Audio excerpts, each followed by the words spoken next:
Collectanea Chemica, being certain select treatises on alchemy and Hermetic medicine by Irenaeus Philalethes, Dr. Francis Anthony, George Starkey, Sir George Ripley, and a work by an anonymous unknown which is attributed to Edward Kelly, edited by A.E. Waite. Prefatory note. The Hermetic tracts comprised in this volume are printed from a quarto manuscript, itself a transcript from an older but now untraceable work, belonging to the celebrated collection of the late Mr. Frederick Hockley, who was well known among modern students of the secret sciences, not only for the resources of his Hermetic library, but for his practical acquaintance with many branches of esoteric lore, and for his real or reputed connection with the numerous but unavowed associations which now, as at anterior periods, are supposed to dispense initiation into occult knowledge. While practically the reprint is verbatim, it would have been a needless source of confusion, in a subject which is already sufficiently confused, to have reproduced the obsolete orthography, the superfluous capitals, the perplexing parentheses, the unnecessary italics, and the chaotic punctuation of the original. These, therefore, have been abandoned in favor of a simpler method. But the flavor of antiquity is sometimes valued for its age rather than its excellence, and partly in deference to this prejudice, there has been no attempt to reconstruct the style of these old writings. Moreover, though somewhat barbarous and entangled, it does not present sufficient difficulties to justify a drastic purgation. The secret of the immortal liquor called Alkahest or ignis aqua by Irenaeus Philalethes, communicated to his friend, a son of art, and now philosopher, by question and answer. The secret of the liquor Alkahest. 1. Question. What is the Alkahest? Answer. It is a Catholic and universal menstruum and, in a word, may be called ignis aqua, a fiery water, an uncompounded and immortal ENSS which is penetrative, resolving all things into their first liquid matter, nor can anything resist its power, for it acteth without any reaction from the patient, nor doth it suffer from anything but its equal, by which it is brought into subjection. But after it hath dissolved all other things, it remaineth entire in its former nature, and is of the same virtue after 1,000 operations as at the first. 2. Question. Of what substance is it? Answer. It is a noble circulated salt prepared with wonderful art till it answers the desires of an ingenious artist. Yet it is not any corporal salt made liquid by a bare solution, but is a saline spirit which heat cannot coagulate by evaporation of the moisture, but is of a spiritual uniform substance, volatile with a gentle heat, leaving nothing behind it. Yet is not this spirit either acid or alkali, but salt. 3. Question. Which is its equal? Answer. If you know the one, you may without difficulty know the other. Seek therefore, for the gods have made arts the reward of industry. 4. Question. What is the next matter of the Alkahest? Answer. I have told you that it is a salt. The fire surrounded the salt, and the water swallowed up the fire, yet overcame it not. So is made the philosophers' fire, of which they speak. The vulgar burn with fire, we with water. 5. Question. Which is the most noble salt? Answer.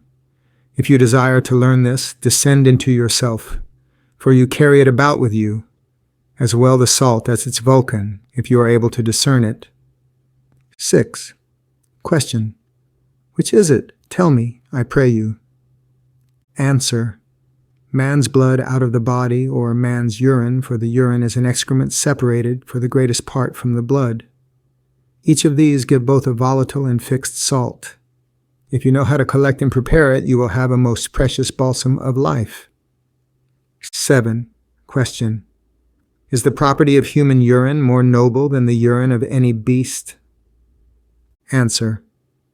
By many degrees, for though it be an excrement only, yet its salt hath not its like in the whole universal nature. 8. Question. Which be its parts? Answer. A volatile and more fixed, yet according to the variety of ordering it, these may be variously altered. 9. Question. Are there any things in urine which are different from its inmost specific urinaceous nature? Answer. There are, viz., a watery phlegm and sea salt which we take in with our meat. It remains entire and undigested in the urine, and by separation may be divided from it, which, if there be no sufficient use of it in the meat after a convenient time, ceaseth. 10. Question. Whence is that phlegm or insipid watery humidity? Answer. It is chiefly from our several drinks, and yet everything hath its own phlegm. 11. Question. Explain yourself more clearly. Answer. You must know that the urine, partly by the separative virtue, is conveyed with what we drink to the bladder, and partly consists of a watery tephus, an excrementitious humor of the blood. Whence, being separated by the odor of the urinaceous ferment, it penetrates most deeply, the saltness being unchanged, unless that the saltness of the blood and urine be both the same, so that whatsoever is contained in the urine besides salt is unprofitable phlegm. 12. Question. How doth it appear that there is a plentiful phlegm in urine? Answer. Thus suppose. First, from the taste. Secondly, from the weight. Thirdly, from the virtue of it. 13. Question. Be your own interpreter. Answer. The salt of urine contains all that is properly essential to the urine, the smell whereof is very sharp. The taste differs according as it is differently ordered, so that sometimes it is also salt with an urinaceous saltness. 14. Question. What have you observed concerning the weight thereof? Answer. I have observed thus much, that 3 ounces, or a little more, of urine taken from a healthy man will moderately outweigh about 80 grains of fountain water, from which also I have seen a liquor distilled which was of equal weight to the said water, whence it is evident that most of the salt was left behind. 15. Question. What have you observed of its virtue? Answer. The congelation of urine by cold is an argument that phlegm is in it, for the salt of urine is not so congealed if a little moistened with the liquid, though it be water. 16. Question. But the same phlegm, though most accurately separated by distillation, retains the nature of urine, as may be perceived both by the smell and taste. Answer. I confess it, though little can be discerned by taste, nor can you perceive more, either by smell or taste, than you may from salt of urine dissolved in pure water. 17. Question. What doth pyrotechny teach you concerning urine? Answer. It teacheth this, to make the salt of urine volatile. 18. Question. What is then left? Answer. An earthly, blackish, stinking dreg. 19. Question. Is the spirit wholly uniform? Answer. So it appeareth to the sight, smell, and taste, and yet it containeth qualities directly contrary to each other. 20. Question. Which be they? Answer. By one, through its innate virtue, the dulic is coagulated, by the other it is dissolved. 21. Question. What further? Answer. In the coagulation of urine, its spirit of wine is discovered. 22. Question. Is there such a spirit in urine?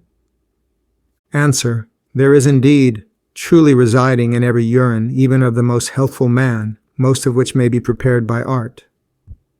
23. Question. Of what efficacy is this spirit? Answer. Of such as is to be lamented, and indeed may move our pity to mankind. 24. Question. Why so? Answer. From hence the dulic, its most fierce enemy, hath its original. 25. Question. Will you give an example of this thing? Answer. I will. Take urine and dissolve in it a convenient quantity of saltpeter. Let it stand a month. Afterwards distill it, and there will come over a spirit which burns upon the tongue like a coal of fire. Pour this spirit on again and cohobate it 4 or 5 times, abstracting every time not above half. So the spirit becometh most piercing, yet not in the least sharp. The heat which goeth out in the first distillation of the liquor afterwards grows sensibly mild, and at length almost, if not altogether, vanisheth, and the second spirit may be perceived mild both by the smell and taste, which in the former was most sharp.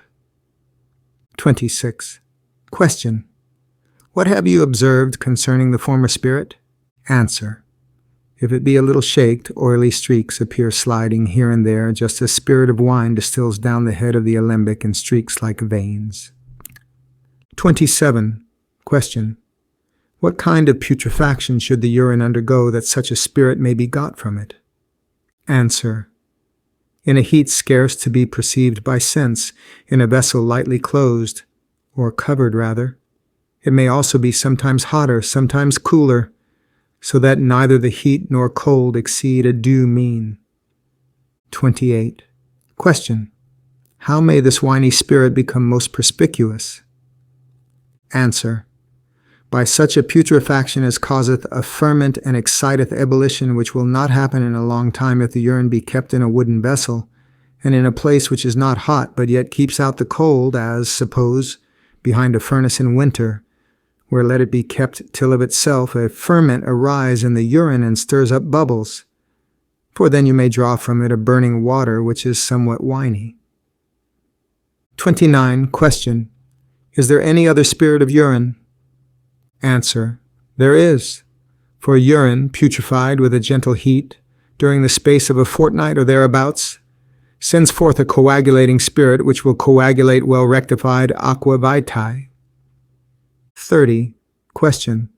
How is that spirit to be prepared which forms the dulwich of itself with a clear, watery stalagma, and also that which dissolves the same? Answer. Urine putrefied for a month and a half in a heat most like the heat of horse dung will give you, in a fit vessel, each stillatitious stalagma, according to your desire. 31. Question. Doth every spirit coagulate the spirit of wine? Answer. By no means. The second spirit is observed to want that virtue. 32. Question. What doth urine thus ordered contain besides the aforesaid spirits? Answer. Its more fixed urinaceous salt, and by accident foreign marine salt. 33. Question. Can this more fixed salt be brought over the alembic with a gentle heat in form of a liquor? Answer. It may, but art and ingenuity are required. 34. Question. Where is the phlegm? Answer. In the salt. For in the preparation of putrefaction, the salt, being putrefied in the phlegm, ascends together with it. 35. Question. Can it be separated? Answer. It may, but not by every artist. 36. Question. What will this spirit do when it is brought to this? Answer. Try, and you will wonder at what you shall see in the solution of bodies. 37. Question. Is not this the Alkahest? Answer. This liquor cannot consist without partaking of the virtues of man's blood, and in urine the footsteps thereof are observable. 38. Question. In urine, therefore, and blood the Alkahest lies hid? Answer. Nature gives us both blood and urine, and from the nature of these pyrotechny gives us a salt which art circulates into the circulated salt of Paracelsus. Question. You speak short. 39. Answer. I will add this. The salt of blood ought so to be transmuted by the urinaceous ferment that it may lose its last life, preserve its middle life, and retain its saltness. 40. Question. To what purpose is this? Answer. To manifest the excellency which is in man's blood above all other blood whatever, which is to be communicated to the urine, after an excrementitious liquor is separated from it. Whence this urine excels all others in a wonderful virtue. 41. Question. Why do you add urine? Answer.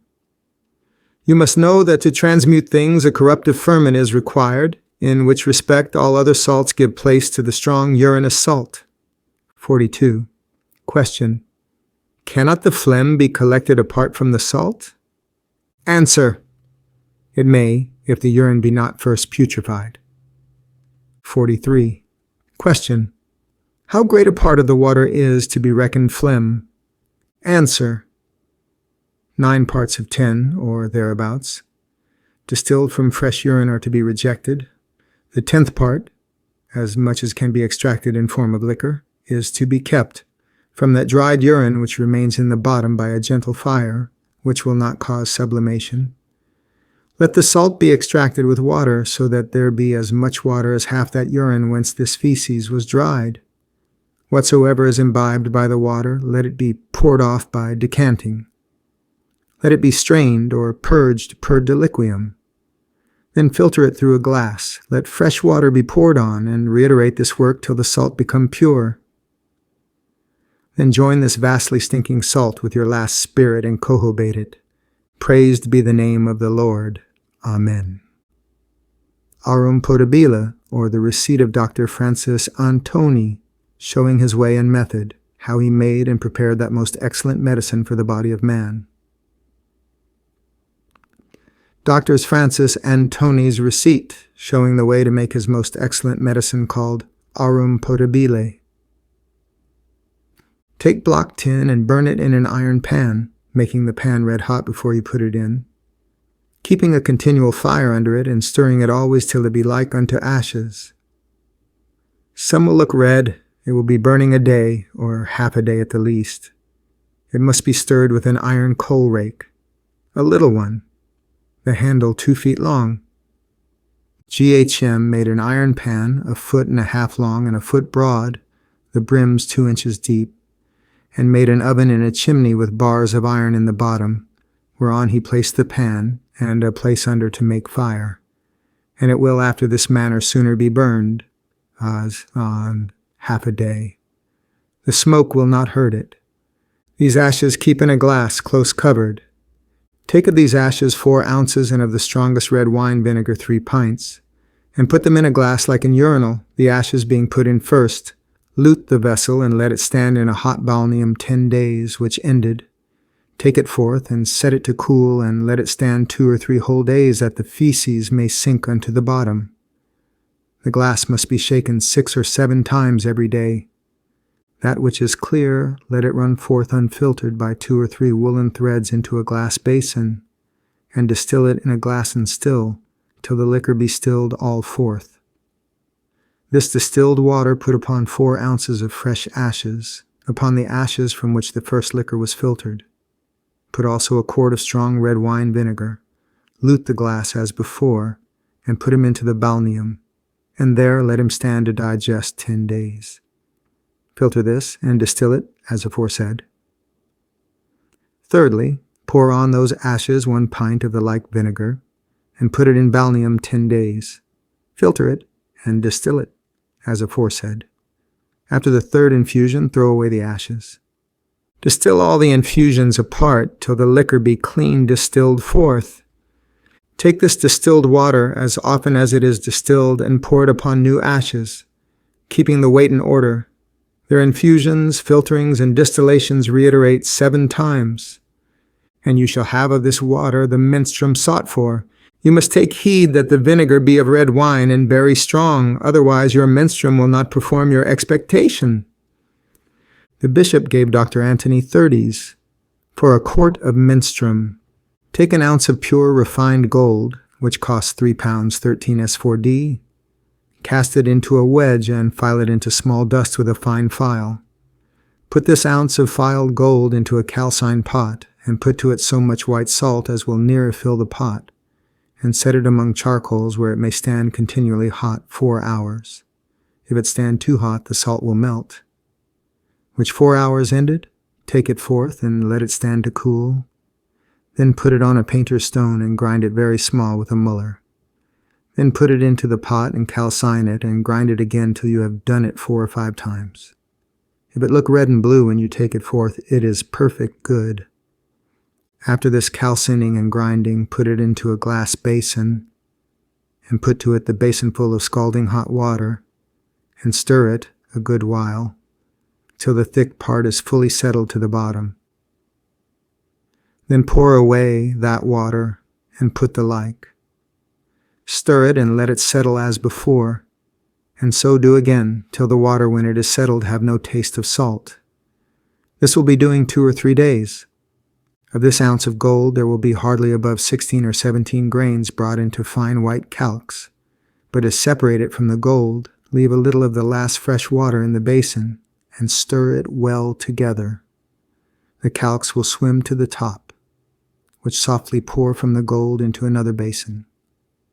If all the white calx go not forth, put a little more water and stir it again, and pour it into the basin to the other calx. Then let it settle, and pour away almost all the water, and evaporate away all the rest over a heat till it be thoroughly dry, and so put it up into a glass. Then put the gold which is not yet calxed to salt as aforesaid, and calcine it, and grind it 4 times again, and then wash it, and then take the calx from it as before, and the gold that remains calcine and wash as before, till it be all calx. Take an ounce of this calx, and put it into an urinal-like glass, containing about a pint, and put to it half a pint of the menstruum. Set this glass in a hot balneum 6 days, being close-luted, and shake it often every day. When the 6 days are ended, let it stand 2 or 3 days, then pour away that which is clear very gently, for fear of troubling the feces. To these feces put fresh menstruum, but not fully so much as at the first, and so the 3rd time, but not fully so much as at the 2nd.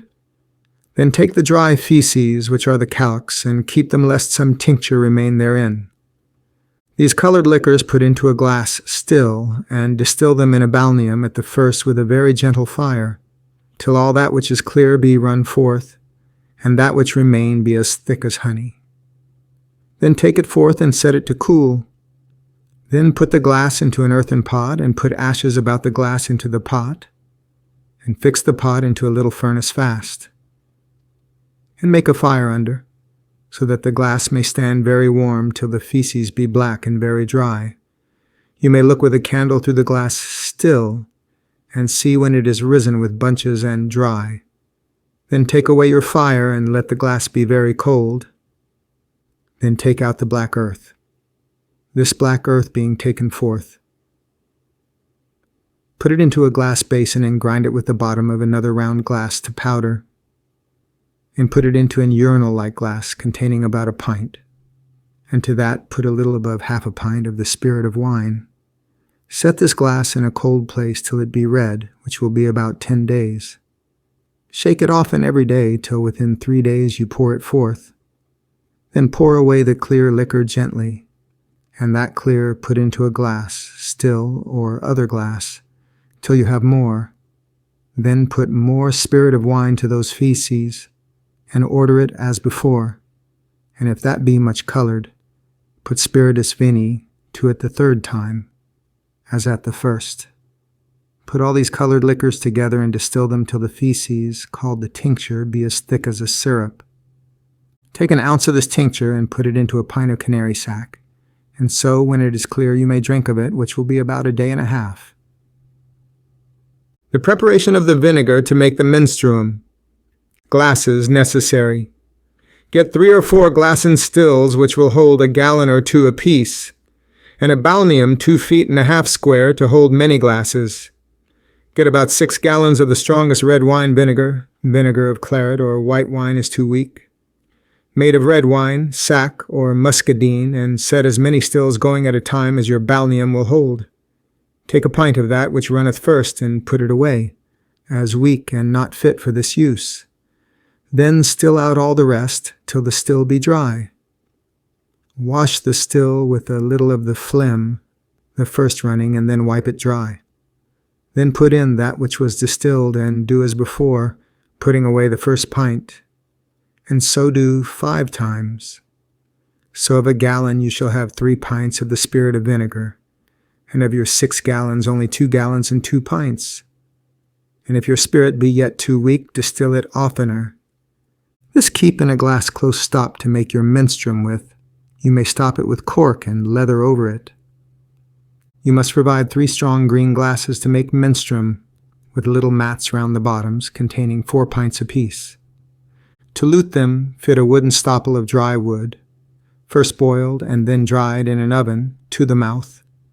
Then melt hard wax to fill the chinks. Then paste a brown paper next over that. Then prepare luting of clay, horse dung, and ashes, and stop over all that. Glass stills. 2 or 3 to distill the first infusions on the earth. Cover 3 or 4 pints apiece of green glass. The rule of all stillings. You must paste brown paper to the closing of the head of the still, and also paste the receiver and nose of the still together, so that no strength go forth. Calcining pots. Provide about 12, for many, when they are put into a strong fire, will break. Then must you let your fire slack. Finis. The admirable efficacy and almost incredible virtue of true oil, which is made of sulphur. Vives set on fire and commonly called Oil of Sulphur per Companam by George Starkey. The oil of sulphur. Of this most noble liquor and not vulgar medicine, the noble Helmont writeth thus, in his excellent discourse concerning the tree of life. In the year 1600, a certain man belonging to the camp, whose office was to keep account of the provision of victuals which was made for the army, being charged with a numerous family of small children unable to shift for themselves, himself being then 58 years of age, was very sensible of the great care and burden which lay upon him to provide for them while he lived, and concluded that, should he die, they must be enforced to beg their bread from door to door.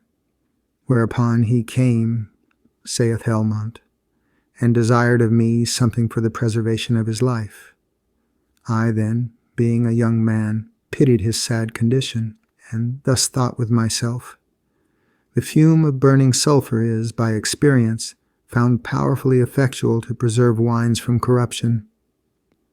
Then I, recollecting my thoughts, concluded that the acid liquor of oil, which is made of sulphur vives set on fire, doth of necessity contain in itself this fume, yea, and the whole odor of the sulphur, inasmuch as it is indeed nothing else but the very sulphurous fume imbibed, or drunk up in its mercurial salt, and so becomes a condensed liquor.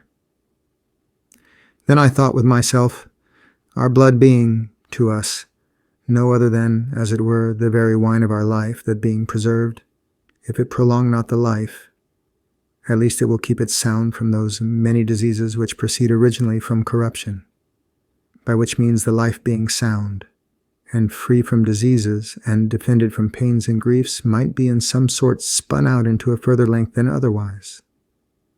Upon which meditated resolution I gave him a vial glass with a small quantity of this oil, distilled from sulphur viv burning, and taught him, moreover, how to make it as he should afterwards need it.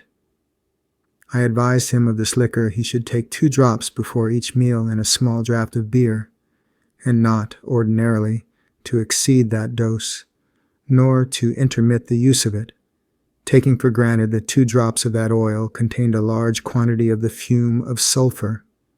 The man took my advice, and at this day, in the year 1641, he is lusty and in good health, walks the streets at Brussels without complaint, and is likely longer to live.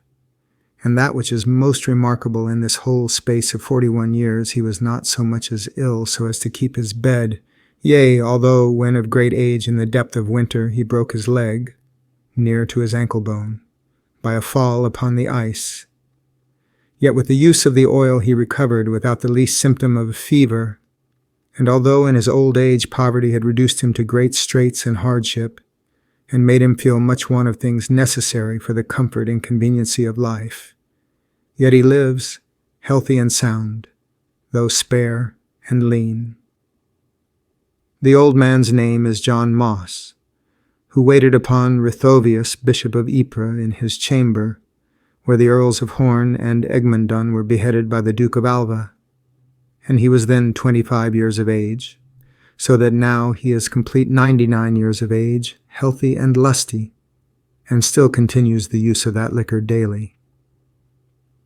Thus far, Helmont, which relation as it is most remarkable, so it gives the philosophical reason of his advice, on which it was grounded.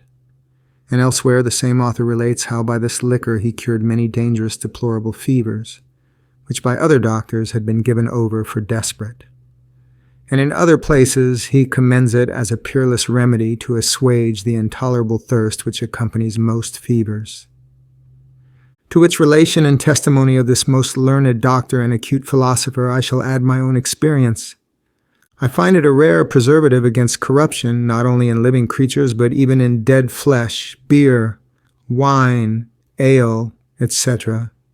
A recoverer of dying beer and wines that are decayed, a cure for beer when sick and roping.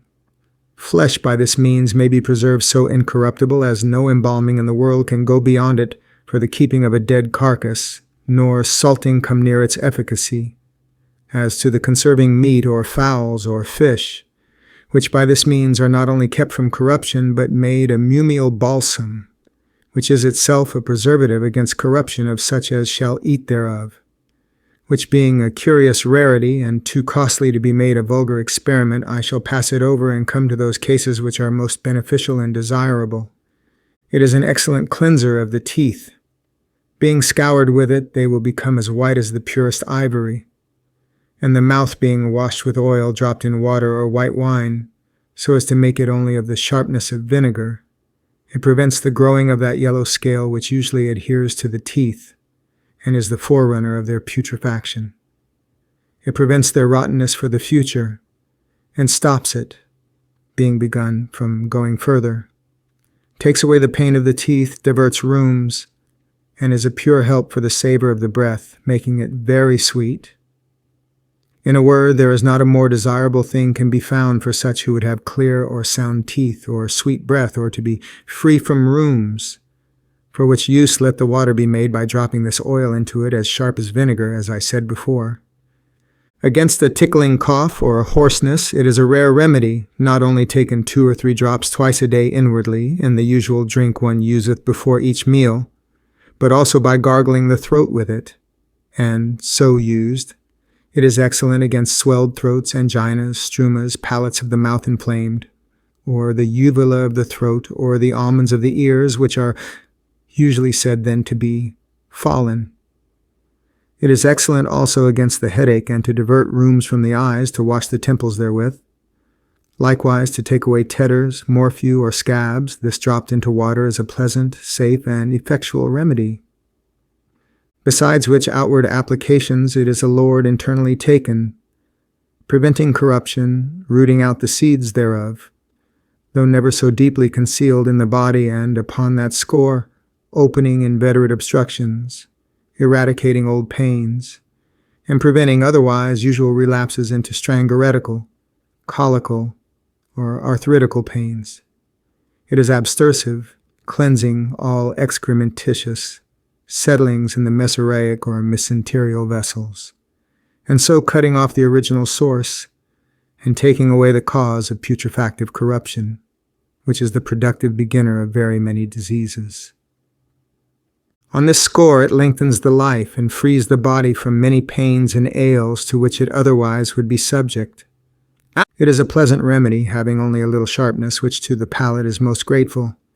And yet this acidity is contradistinct from that acidity which is the forerunner of putrefaction, which it kills and destroys, as the acidity of the spirit of vitriol is destroyed by the fixed acrimony of its own caput mortuum, or that of vinegar by the touch of ceruse or minium. Preternatural heat and thirst and fevers are in no way allayed so speedily and easily as by this, nor is there anything which for a constant continuance may be more safely and profitably taken. Spirit of salt, such as the noble Helmont speaks of, alone may be joined with this, for its safety and continual use with profit, especially in nephritical distempers, and the heat or sharpness of urine.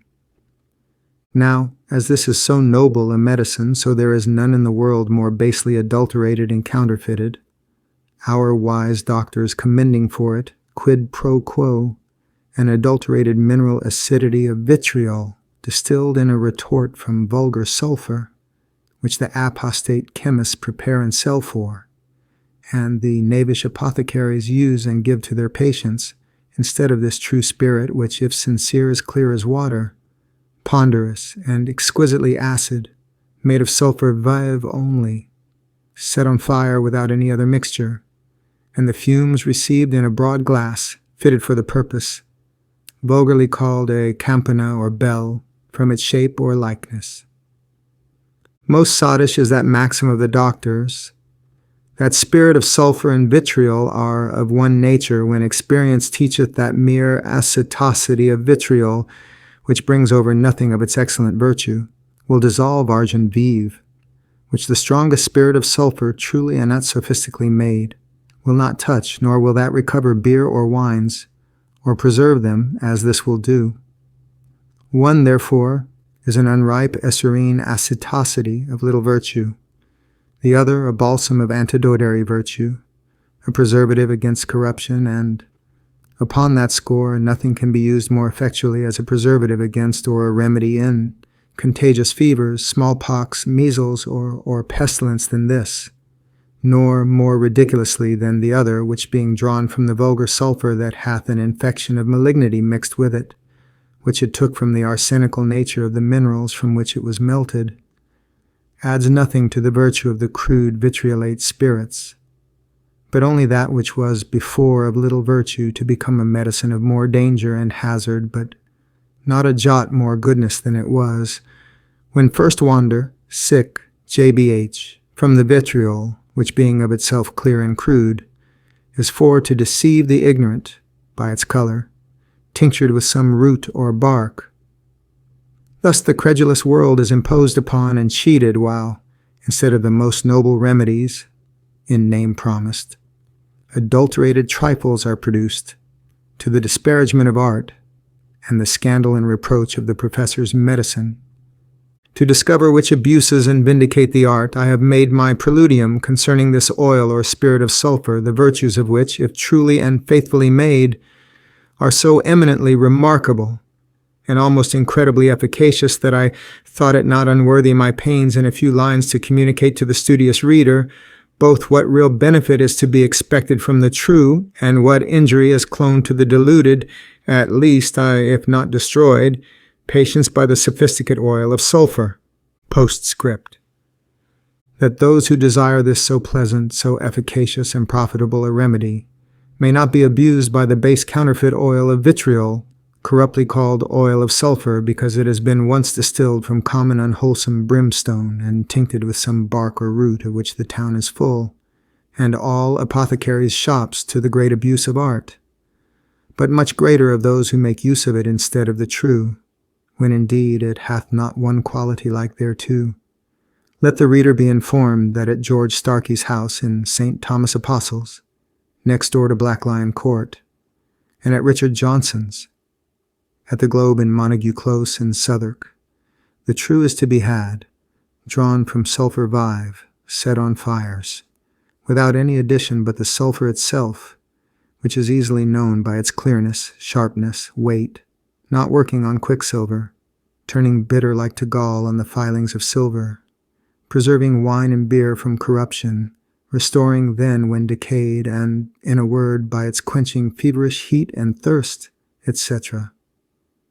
As before hath been rehearsed at large, it may by anyone be distinguished from that which is false and sophisticate. However, at those two places he may be confident of that which is real and true. And likewise at Richard Johnson's house in Montague Close in Southwark aforesaid, you may have any chemical salts, oils, and spirits. Besides which oil or spirit of sulphur, several other rare and admirably effectual medicinal secrets for the certain, safe, and speedy cure of most, if not all, diseases, as hath been proved by many hundred patients, adjudged rather incurable or desperately dangerous by other doctors, are there to be had, being more than ordinary secrets and preparations of George Starkey, who entitles himself a philosopher by the fire, and in particular that pill or antidote injuriously challenged as an invention of Richard Matthews, who in truth had that preparation, for which he hath since been so famous, from the said George Starkey, The true author thereof, who had it from God by studious search without help of book or master, and which preparation he hath since amended and advanced in virtue beyond comparison of that which Mr. Matthews had from him, as hath been, and is daily, confirmed by the experience of able men, concerning which antidote or pill, or rather anodynous elixir, its virtues and advancement to almost a true universality, by 4 variations thereof, which the first author of the thing, by long experience found out, he hath wrote particularly and at large with the way of administering it, and how to order the patient by one and all of these preparations for his recovery out of any of the most desperately acute or fixed chronical diseases, which book being now ready for the press, in a few days, God willing, shall sect the light. It is called A Brief Examination and Censure of Several Medicines, etc., for the undeceiving of such as have been injuriously and falsely persuaded, and that only Mr. Richard Matthews and Paul Hobson have that medicine truly prepared, condemning all others as counterfeit, to the disparagement and palpable injury of the first inventor, who counts it unreasonable that he who learned what he had from him should censure himself as a counterfeit, unless he bind himself up to his preparation, which, though it be a true one, yet is the most inferior in virtue of all the author knows, and called by him his elixir diaphoretic commune, of which able, judicious practitioners, having once bought his more effectual and higher graduated preparations in the same kind, have so low an esteem, comparatively to these others, that they desire no more thereof. Farewell, George Starkey. When this treatise and the postscript were written, Mr. Starkey then lived in the place therein specified, but he died, as I have been informed, of the sickness, anno Dom 1665, by venturing to anatomize a corpse dead of the plague, as Mr. Thompson the chemist had done before him, and lived many years after. But Mr. Starkey's adventure cost him his life. However, the medicine truly made and prepared from the mineral sulphur, called sulphur viv, may now be had of very many chemists in and about London. Nay, the difficulty in making thereof is not so great, but that you may make it yourself if you please, and if you do but wait the time and opportunity to buy the mineral sulphur, not common brimstone, for the mineral is not to be had at all times. The process and shape for the glass bell, and the manner of making and rectifying this spirit from the mineral sulphur, or sulphur vive, as it comes stone-like out of the earth, may be seen in the chemical works of Hartmann and Crolius, called Royal Chemistry, Chara's Royal Pharmacopoeia, Lefebvre, Thiebaud, Lemery, Glaser, Schroeder's Dispensatory, and many others unto whom I refer you. W.C.B. The Stone of the Philosophers, embracing the first matter and the dual process for the vegetable and metallic tinctures. The Preface. If there had been any English publication upon this curious and momentous subject, easy to be met with, that deserved regard, the public had not been troubled with this. The operations herein described are all within the compass of nature. They are laid down in plain language, and the reasoning upon them is suited to a common apprehension, where there is a chemical turn of mind. Anyone inclining to these studies, if poor, will do well to mind his proper business without attempting the philosophical work, as the necessary apparatus must require more expense and time than he can spare, but such as are of ability may well undertake it, both as a recreation and useful employment, in which an ingenious laborer may be retained as an assistant for the manual operations, at such a daily allowance as may be proportioned to his labor and sufficient for a subsistence. No more can be expected by a man who is modest and pious. One that is vicious can never be depended upon in a work of consequence like this, where patience is a main requisite, together with a punctilious veracity in reciting every variation of the matter during a tedious process from 7 to 9 months. Whoever will therefore undertake this process must needs have an assistant, and we again repeat it, such an one whose fidelity, above all things, may be safely relied upon, true, faithful, and religious, being like his employer, acute to investigate the phenomena of nature, especially in chemical processes. Those who are accustomed to treat this science with contempt may doubtless ridicule anything written expressly upon it without examining what is advanced in its support, the title only of a book being of a sufficient reason with many for their disregarding the contents. We shall leave such superficial people in quiet possession of that unhappy self-sufficiency they have acquired, and rather apologize for the plainness with which this process is delivered to those possessors of it, if any, and yet alive, who may be displeased with our public spirit in communicating what has so long been considered as a sacred deposition with a few philosophers. Chapter 1. The Introduction. Because many have written of the philosopher's stone without any knowledge of the art, and the few books extant, written by our learned predecessors and true masters hereupon, are either lost or concealed in the collections of such, however despised, as are lovers and seekers of natural secrets, we have taken a resolution to communicate our knowledge in this matter to the intent that those who are convinced the philosophical work is no fiction but grounded in the possibility of nature may be faithfully directed in their studies and have an undoubted criterion to distinguish between such authors as are genuine sons of science and those who are spurious, as writing by hearsay only. We shall not on this occasion give a summary of their names who are undoubted masters in the art, but shall take occasion to introduce them, as it may be necessary, in the following chapters. And as their sense is often concealed under a studied ambiguity of expression, we shall, out of the gift which the Almighty hath dispensed to us, declare plainly, and without any reserve, the first matter of the philosopher's stone, the manner of proceeding through the whole process, both in the vegetable and metallic tinctures, beginning with the vegetable process first, as the most easy and simple, yet well worthy the attention of all ingenious persons, particularly the practical chemists and preparers of medicines. Chapter 2. Of the vegetable tincture, or the process called the lesser circulation. Very few of the true philosophers have touched upon this subject, for it seemed trifling in respect to the great work, as the process in metals is generally termed. But there is a modern publication in English, a small, thin duodecimo, without any author's name, having for its title Aphorisms, Seu Circulus Majus et Circulus Minus, wherein the whole process is plainly laid down. This book is written by an undoubted master in the art, and no treatise, ancient or modern, is so explicit in the directions for conducting the great work. The directions are very short, but much to the purpose, provided the reader has an idea what part of the work is alluded to. The author, agreeable to his title, delivers his doctrine by way of aphorisms. But to return from this digression, we proposed in this chapter to lay open the vegetable process as a clue to the more important work in the mineral kingdom.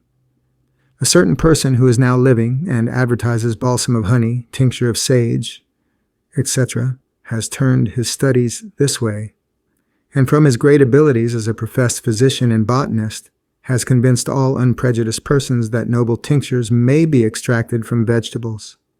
We hope this gentleman will not despise our free communication both to him and the public, if we show the insufficiency of his method, though it is ingenious, while we establish the rationale of ours on the never-failing ground of truth and philosophy. He observes with a precision which can only result from numerous trials, that different herbs impart their tinctures in such proportions of alcohol as he has found out. It is allowed that the volatile spirit and balsamic sulphur are thus extracted, but there are the essential or fixed salt and sulphur of the herb yet left in the process. These require another management to extract, which he is either ignorant of, or is so disingenuous as to conceal from the public. But that so noble a secret may lie open to all for a general advantage, here follows a plain account of the vegetable work. Take any herb which is potent in medicine and either extract the tincture with spirit of wine, or distill in the common way. Reserve the distilled water, or tincture, when separated from the feces for use, Then take the feces or caput mortuum and calcine it to a calyx. Grind this to powder. That done, take the water or a tincture and mix them together. Distill again and calcine, forcing the moisture over by a retort in a wary process, calcining and cohabiting the spirit on the salt till it attains a perfect whiteness and oily nature, like the finest alkali, commonly called Flemish. As your salt requires it in the process, have in readiness more of the extracted tincture or distilled spirit that you may not work it, viz., the salt, too dry. And yet proceed cautiously, not adding too much of the moisture, so that the dialbation, or whitening, may keep visibly heightening at every repetition of the process. Frequent experiments may enable you to push it onto a redness, but a fine yellow is the best of all, for the process tends, in its perfection at this period, to a state of dryness, and must be managed with a strong fire. By following these directions, you have here the 2 tinctures in the vegetable kingdom, answering to the white and red tinctures in the mineral. Chapter 3. Of the uses of the vegetable tinctures, with some general remarks on their great efficacy in medicine. You have, by carefully following our directions above, procured the tinctures, white or yellow, in the vegetable kingdom. The yellow is more efficacious if the work is well performed.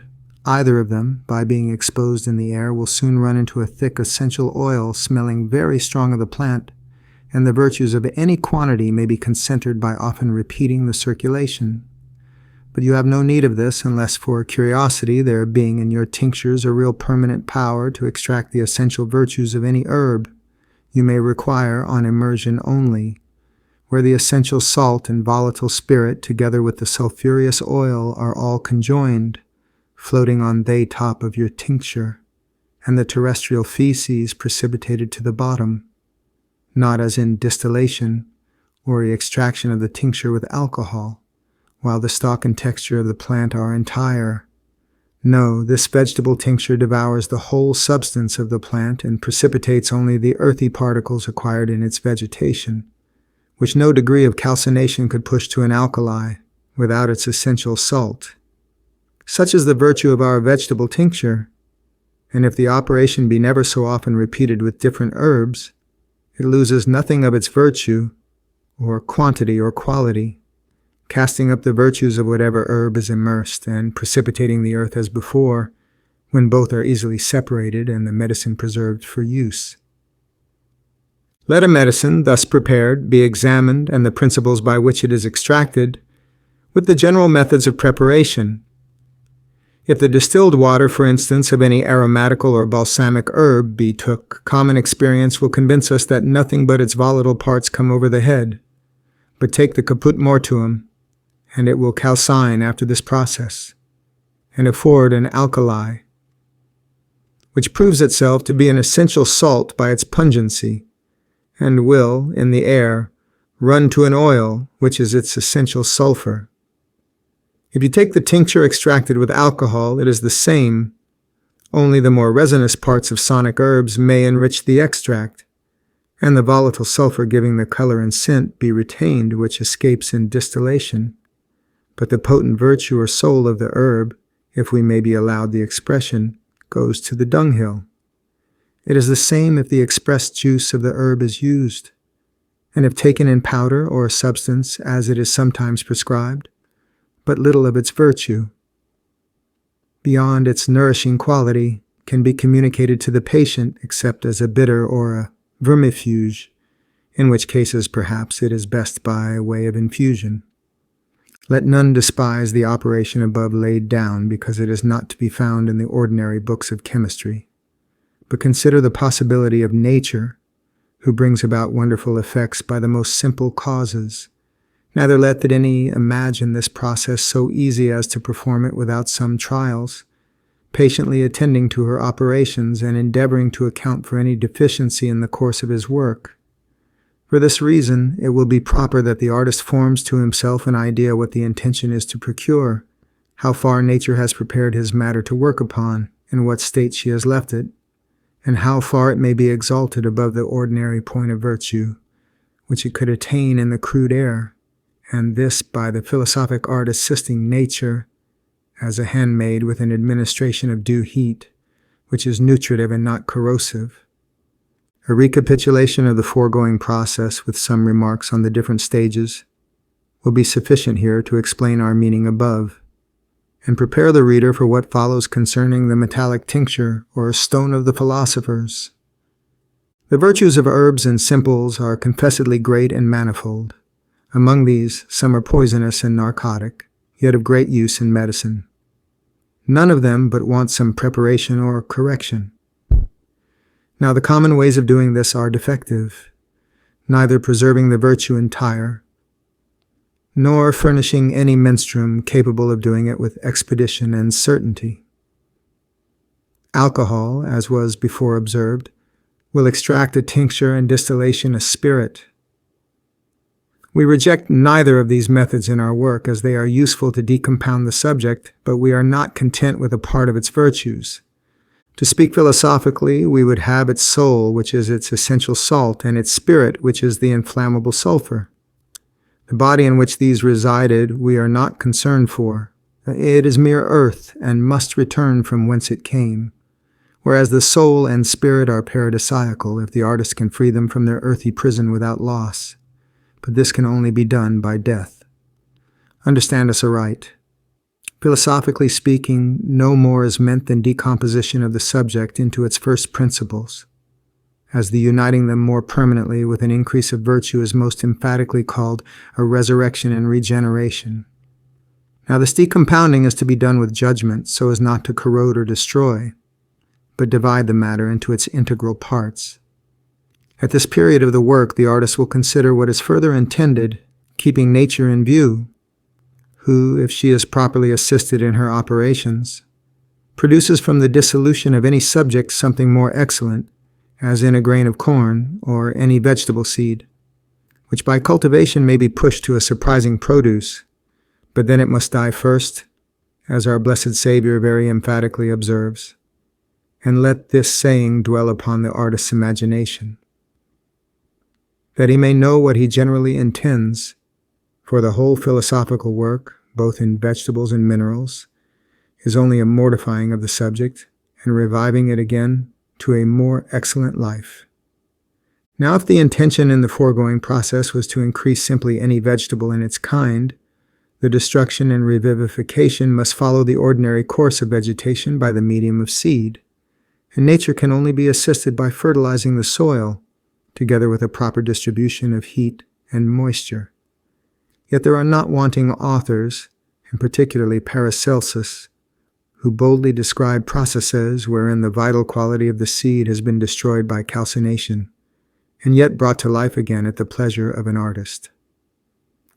Such reveries are a scandal to philosophy, and a snare to the superficial reader, who is generally more struck with impossibilities, roundly asserted, than the modesty of true artists. These confess their operations are within the bounds of nature, whose limits they cannot surpass. Now, the reader then will consider that our intention here is not to increase the seminal quality, but to concentre in a little compass the medicinal virtues of a herb. Nature is desirous of this in all her productions, but can only rise to such a point of perfection in her ordinary course through the crudity of the air and fixing power of the elements. Now, if we take the vegetables at that point of perfection to which she has pushed them, and farther assist her in decompounding, purifying, uniting, and reviving the subject, we obtain what she could not otherwise produce, a real permanent tincture, the quintessence as it is called, or such a harmonious mixture of the four elementary qualities as constitutes a fifth, from thenceforth indissoluble, and not to be debased with any impurity. But the virtue of this vegetable tincture is capable of improvement ad infinitum in its own kind, by adding more of its spirit or extracted tincture and repeating the circulation, which is every time more speedily finished, as there is a magnetical quality in the fixed salt and essential oil, which assimilates to itself all the real virtues of what is added, only rejecting the feculent, earthy qualities, so that in a grain of the tincture much virtue may be considered, not at all corrosive or ardent, but friendly to the animal life, and most powerful as a medicine for disorders which the herb is appropriated to cure. Nay, something of this nature was still sought for by the distillers of ardent spirits, when phlegm has been drawn away from the volatile sulphur till it became proof spirit, as it is termed, which will burn dry, a plain indication that it contained nothing essential in it from the subject out of which it was extracted. For that which is essential cannot be destroyed by the fire, but is reddened to an alkaline salt, having in its center an incombustible sulphur which, on exposing to the air, manifests itself both to the sight and touch. Now, if this salt and sulphur are purified sufficiently, and the distilled spirit or extracted tincture added, nature finds a subject wherein she can carry her operations to the highest limit if an artist furnishes her with proper vessels and a degree of heat suitable to her intentions. Chapter 4 of the Metallic Tincture. When we undertook a description of the vegetable process, it was chiefly with a view to familiarize the reader to a general idea of the philosophic work in metals, as both proceed upon the same principles. Only the mercuries of metals are more difficult to extract, and stronger degrees of heat are required, as well as more of the artist's time and patience. Neither can he succeed in the operation without frequent trials, and a constant consideration within his mind as to what is within the possibility of nature. For this purpose it is necessary to know the composition of metals, that he may know how to decompound and reduce them to their first principles, which is treated of very mysteriously by the philosophers, and purposely concealed as the right key to unlock all the secrets of nature. We shall be more explicit on this head, for the time draws near when, as Sendivogius has observed, the confection of the stone will be discovered as plainly as the making of cheese from rennet. But we warn the reader not to imitate Midas in the fable, by seeking the noble tincture in metals out of covetousness. For the true wise men seek only a medicine for human infirmities, and esteem gold, but as it furnishes them with the means of independence and the exercise of universal beneficence. They communicate their talents without vainglory or ostentation to such as are worthy searchers of nature, but concealing their names as much as possible, while living as well as their knowledge of the mystery from the world. We shall herein follow their example, and yet write more plainly of the metallic process than any of them has hitherto done, knowing that the providence of the Most High will effectually guard this arcanum from falling into the hands of covetous gold-seekers and knavish pretenders to the art of transmutation, because the first sort of men will, from their impatience, soon leave the simplicity of nature for processes of more subtlety invented by the latter and adapted to such avaricious views as the other have formed, who, judging of things by their own griping dispositions, know not the noble liberality of nature, but imagine some gold must be advanced before she will replenish their heaps.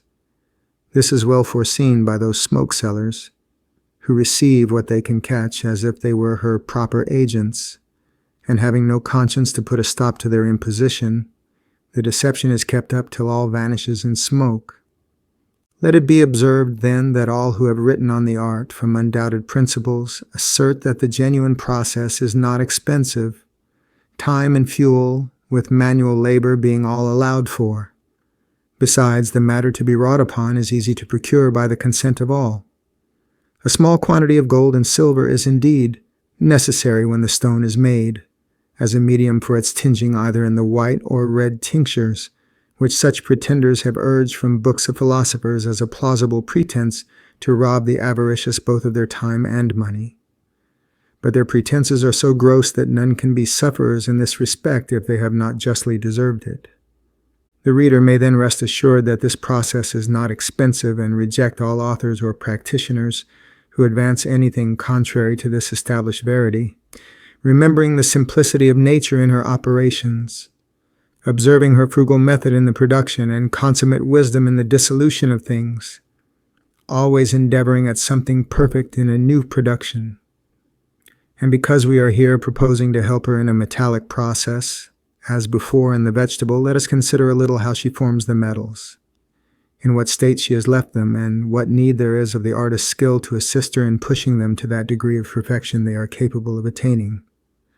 All true philosophers agree that the first matter of metals is a moist vapor, raised by the action of the central fire in the bowels of the earth, which, circulating through its pores, meets with the crude air, and is coagulated by it into an unctuous water, adhering to the earth, which serves it for a receptacle, where it is joined to a sulphur more or less pure, and a salt more or less fixing which it attracts from the air, and, receiving a certain degree of concoction from the central and solar heat, is formed into stones and rocks, minerals and metals. These were all formed of the same moist vapor originally, but are thus varied from the different impregnations of the sperm, the quality of salt and sulphur with which it is fixed on, and the purity of the earth which serves it for a matrix.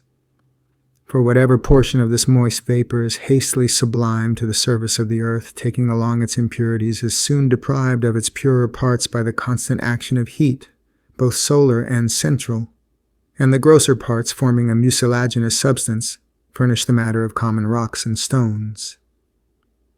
But when this moist vapor is sublimed, very slowly, through a fine earth not partaking of a sulphurous unctuosity, pebbles are formed, for the sperm of these beautiful variegated stones with marbles, alabasters, etc., separates this depurated vapor both for their first formation and continual growth. Gems are in like manner formed of this moist vapor when it meets with pure salt water, with which it is fixed in a cold place. But if it is sublimed leisurely through places which are hot and pure, where the fatness of sulphur adheres to it, this vapor, which the philosophers call their Mercury, is joined to that fatness and becomes an unctuous matter, which, coming afterwards to other places, cleansed by the aforenamed vapors, where the earth is subtle, pure, and moist, fills the pores of it, and so gold is made. But if the unctuous matter comes into places cold and impure, lead or Saturn is produced. If the earth be cold and pure, mixed with sulphur, the result is copper. Silver also is formed of this vapor where it abounds in purity, but mixed with a lesser degree of sulphur and not sufficiently concocted. In tin, or Jupiter as it is called, it abounds, but in less purity. In Mars or iron, it is in a lesser proportion impure, and mixed with an adust sulphur. Hence, it appears that the first matter of metals is one thing, and not many, homogeneous, but altered by the diversity of places and sulphurs with which it is combined. The philosophers frequently describe this matter. Sendivogius calls it heavenly water, not wetting the hands, not vulgar, but almost like rainwater. When Hermes calls it a bird without wings, figuring thereby its vaporous nature, it is well described.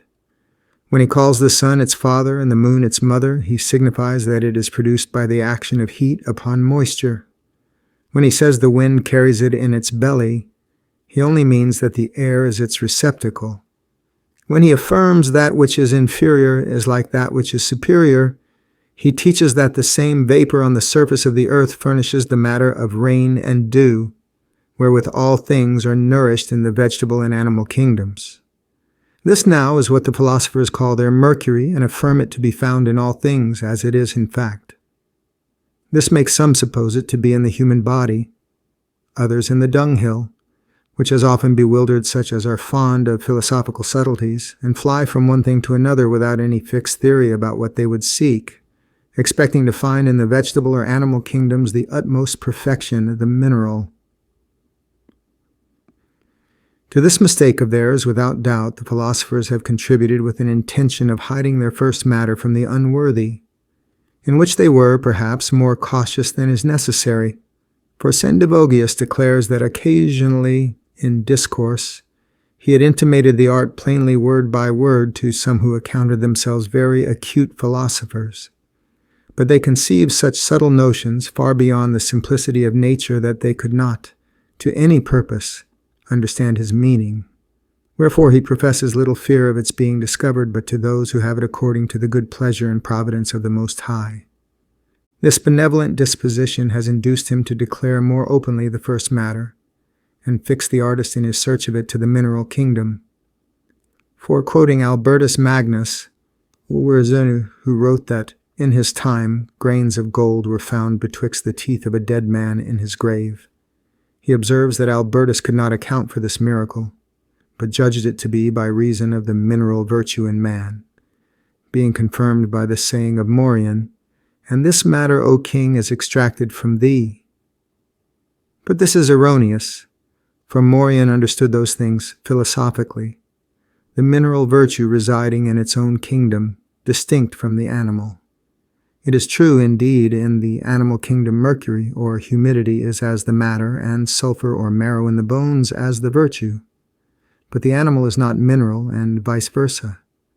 If the virtue of the animal sulphur were not in man, the blood, or mercury, could not be coagulated into flesh and bones.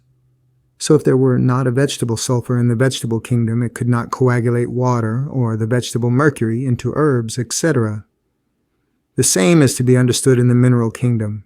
These three kingdoms do not indeed differ in their virtue, nor the three sulphurs, as every sulphur has a power to coagulate its own mercury, and every mercury has a power of being coagulated by its own proper sulphur, and by no other which is a stranger to it. Now the reason why gold was found betwixt the teeth of a dead man is this, because in his lifetime mercury had been administered to him either by unction, turbith, or some other way, and it is the nature of this metal to ascend to the mouth, forming itself an outlet there to be evacuated with the spittle. If then, in the time of such treatment, the sick man died, the mercury, not finding an egress, remained in his mouth between his teeth, and the carcass becoming a natural matrix to ripen the mercury. It was shut up for a long time, till it was congealed into gold by its own proper sulphur, being purified by the natural heat of putrefaction, caused by the corrosive phlegm of man's body. But this would never have happened if mineral mercury had not been administered to him. Chapter 5. Of the second matter, or seed in metals. All philosophers affirm, with one consent, that metals have a seed by which they are increased, and that this seminal quality is the same in all of them, but it is perfectly ripened in gold only, where the bond of union is so fixed that it is most difficult to decompound the subject and procure it for the philosophical work. But some, who were adepts in the art, have by painful processes taken gold for their male, and the mercury, which they knew how to extract from the less compacted metals, for a female. Not as an easier process, but to find out the possibility of making the stone this way, and have succeeded, giving this method more openly to conceal the true confection, which is most easy and simple.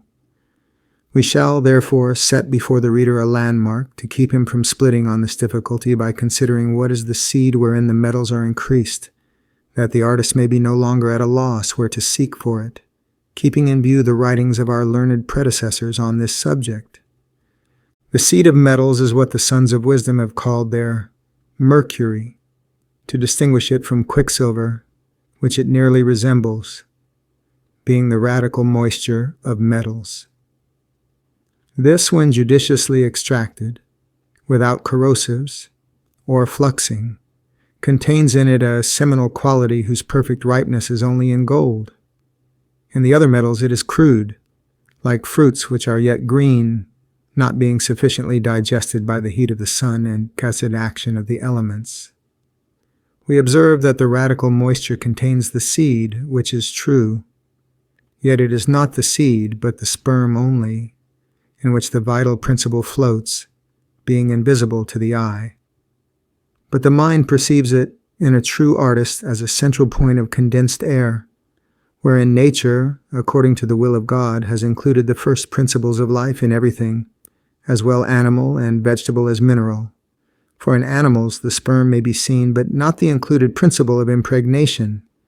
This is a considered point to which the sperm serves only as a vehicle till, by the action and ferment of the matrix, the point wherein nature has included a vital principle expands itself, and then it is perceivable in the rudiments of an animal. So in any esculent fruit, as for instance in an apple, the pulp or sperm is much more in proportion than the seed included, and even that which appears to be seed is only a finer concoction of sperm, including the vital stamina. As also in a grain of wheat, the flour is only the sperm. The point of vegetation is an included air, which is kept by its sperm from the extremes of cold and heat, till it finds a proper matrix, where the husk being softened with moisture and warmed by the heat, the surrounding sperm putrefies, making the seed, or concentrated air, to expand and to burst the husk, carrying along in its motion a milky substance, assimilated to itself from the putrefied sperm. This, the condensing quality of the air, includes in a film and hardens into a germ, all according to the purpose of nature. If this whole process of nature, most wonderful in her operations, was not constantly repeated before our eyes, the simple process of vegetation would be equally problematical with that of the philosophers. Yet how can the metals increase? Nay, how can anything be multiplied without seed? The true artist never pretended to multiply metals without it, and can it be denied that nature still follows her first appointment? She always fructifies the seed when it is put into a proper matrix. Does not she obey an ingenious artist who knows her operations with her possibilities and attempts nothing beyond them? A husbandman meliorates his ground with compost, burns the weeds, and makes use of other operations. He steeps his seed in various preparations, only taking care not to destroy its vital principle. Indeed, it never comes into his head to roast it or to boil it, in which he shows more knowledge of nature than some would-be philosophers do. Nature, like a liberal mother, rewards him with a more plentiful harvest, in proportion as he has meliorated her seed and furnished a more suitable matrix for its increase. The intelligent gardener goes farther. He knows how to shorten the process of vegetation or retard it. He gathers roses, cuts salads, and pulls green peas in winter. Are the curious inclined to admire plants and fruits of other climates? He can produce them in his stoves to perfection. Nature follows his directions unconstrained, always willing to obtain her end, viz., the perfection of her offspring. Open your eyes here, ye studious searchers of nature. Is she so liberal in her perishing productions, how much more in those which are permanent and can subsist in the fire? Attend then to her operations. If you procure the metallic seed and ripen that by art which she is many ages in perfecting, it cannot fail but she will reward you with an increased proportion to the excellency of your subject. The reader will be apt to exclaim here, "Very fine.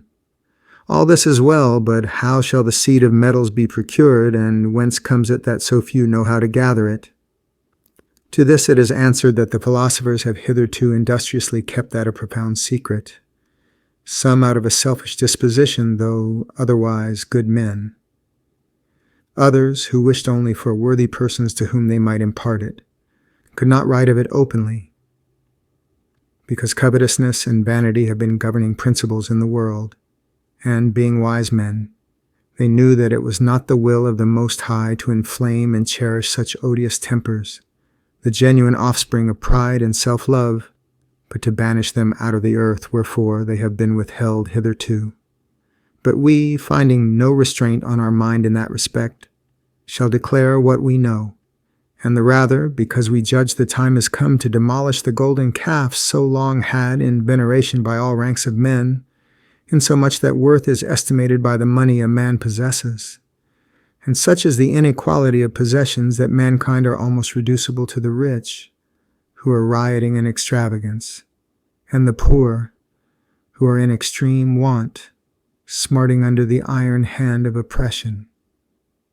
Now the measure of iniquity among the rich hastens to its limit, and the cry of the poor has come before the Lord, who will give them to eat till they shall be satisfied. Hereafter the rich will see the vanity of their possessions when compared with the treasures communicated by the secret, for the riches it bestows are a blessing from God and not the squeezing of oppression. Besides, its chief excellence consists in making a medicine capable of healing all diseases to which the human body is liable, and prolonging life to the utmost limits ordained by the Creator of all things. There want not other reasons for the manifestation of the process, for skepticism has gone hand in hand with luxury and oppression, insomuch that the fundamental truths of all revealed religion are disputed. These were always held in veneration by the possessors of this art, as may be seen from what they have left upon record in their books.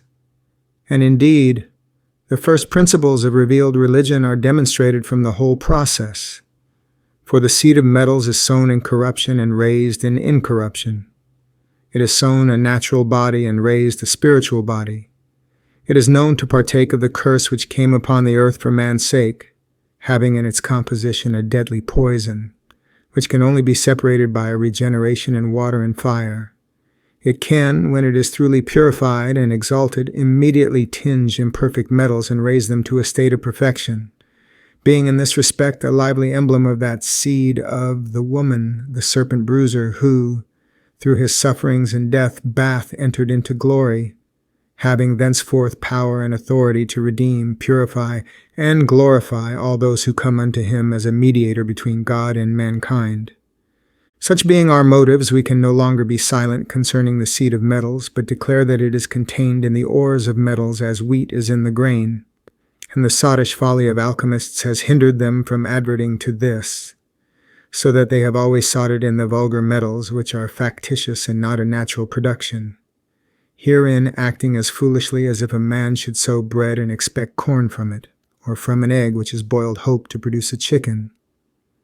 Nay, though the philosophers have said many times the vulgar metals are dead, not excepting gold, which passes the fire, they could never imagine a thing so simple as that the seed of metals was contained in their ores, where alone it ought to be expected. So bewildered is human ingenuity, when it leaves the beaten track of truth and nature, to entangle itself in a multiplicity of fine-spun inventions. The searcher of nature will rejoice greatly in this discovery, as grounded in reason and sound philosophy. But to fools it would be in vain should even wisdom herself cry out in the streets. Wherefore, leaving such persons to hug themselves in their own imaginary importance, we shall go on to observe that the ores of metals are our first matter, or sperm, wherein the seed is contained. And the key of this art consists in a right dissolution of the ores into a water, which the philosophers call their Mercury, or water of life, and an earthy substance which they have denominated their sulphur. The first is called their woman, wife, Luna, and other names, signifying that it is the feminine quality in their seed. The other they have denominated their man, husband, Sol, etc., to point out its masculine quality. In the separation and due conjunction of these with heat and careful management, there is generated a noble offspring which they have for its excellency called the quintessence, or a subject wherein the four elements are so completely harmonized as to produce a fifth subsisting in the fire, without waste of substance or diminution of its virtues, wherefore they have given it the titles of Salamander, Phoenix, and the Son of the Sun. Chapter 6 of the Dissolution and Extraction of the Seed in Metals. The true sons of science have always accounted the dissolution of metals as the master key to this art, and have been particular in giving directions concerning it, only keeping their readers in the dark as to the subject, whether ores or factitious metals were to be chosen. Nay, when they say most to the purpose, then they make mention of metals rather than the ores, with an intention to perplex those whom they thought unworthy of the art.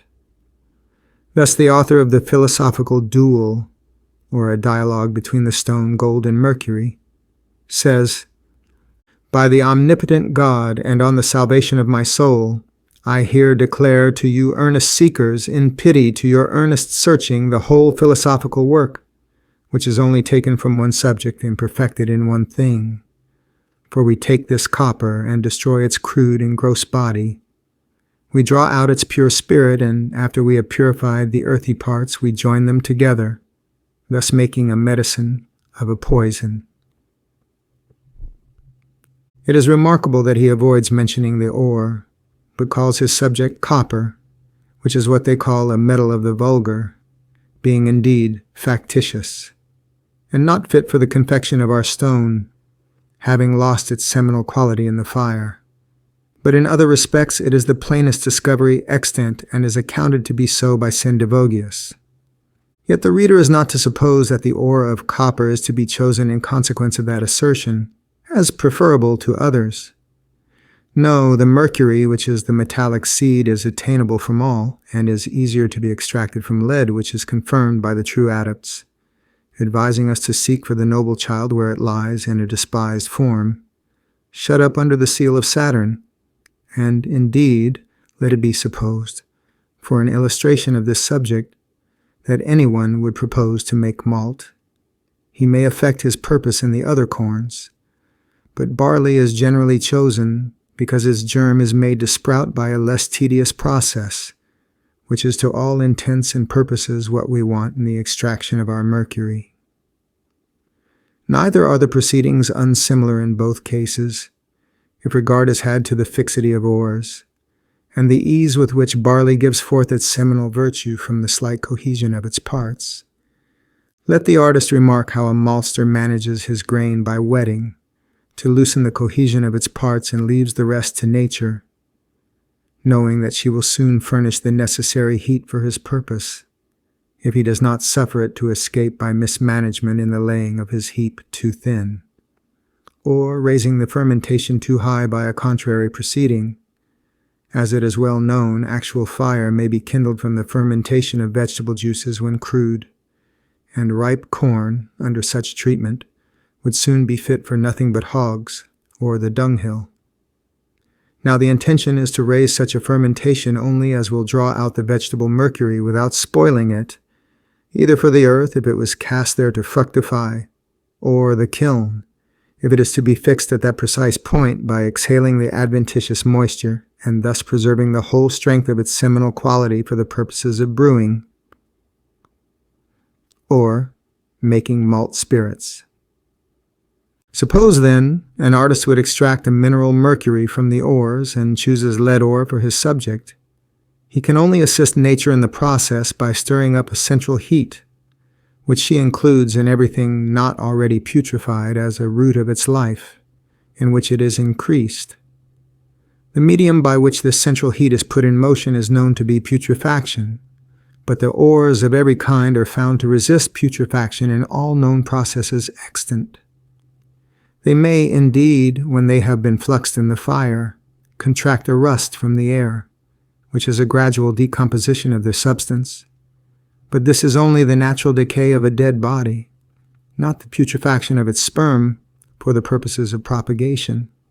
And we are sensible from the heat of furnaces which is required to flux the ores, and the slowness of their decay when deprived of their seminal qualities, by fluxation, that a heat which would destroy the seed in vegetables may be necessary in the first stages of putrefaction for the ores, as they will bear a red fire without being fluxed or losing anything but their sulphurous and arsenical impurities. In short, a matter in itself as much extraneous to the seed of metals as the chaff to the wheat. Wherefore, a careful separation of these by roasting, or otherwise, is deservedly reckoned among the first operations for the putrefaction of ores, and the rather because that which has been calcined, by having its pores opened, is rendered attractive, both of the air and other menstruums proper for its decomposition. Let the artist, therefore, by fire and manual operation, separate the impure qualities from his subject, pounding, washing, and calcining, till no more blackness is communicated to his menstruum, for which pure rainwater is sufficient. It will be seen on every repetition of this process that what fouls the water is extraneous, and the ore yet exists in its individual metallic nature, except it is fluxed by a too intense heat, in which case it is no longer fit for our purpose.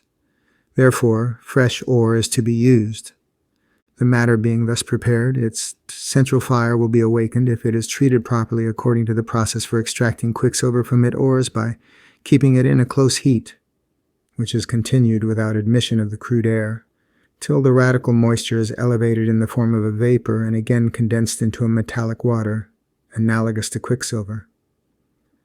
This is the true Mercury of the philosophers, and fit for all their operations in the Hermetic art.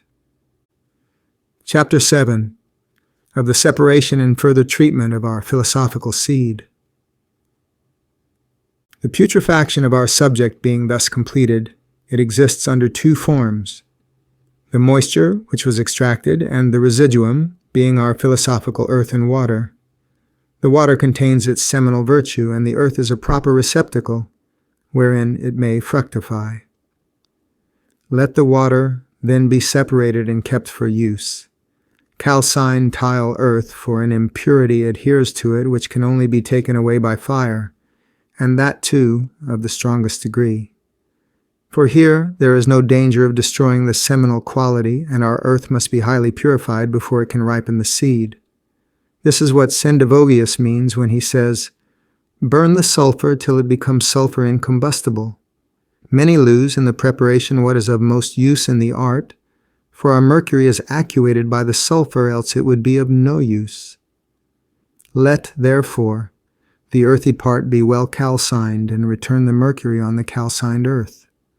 Afterwards draw it off by distillation, then calcine, cohobate, and distill, repeating the process till the mercury is well actuated by the sulphur, and the sulphur is purified to a whiteness and goes on to red, a sign of its complete purification, where you have the philosophical male and female ready for conjunction.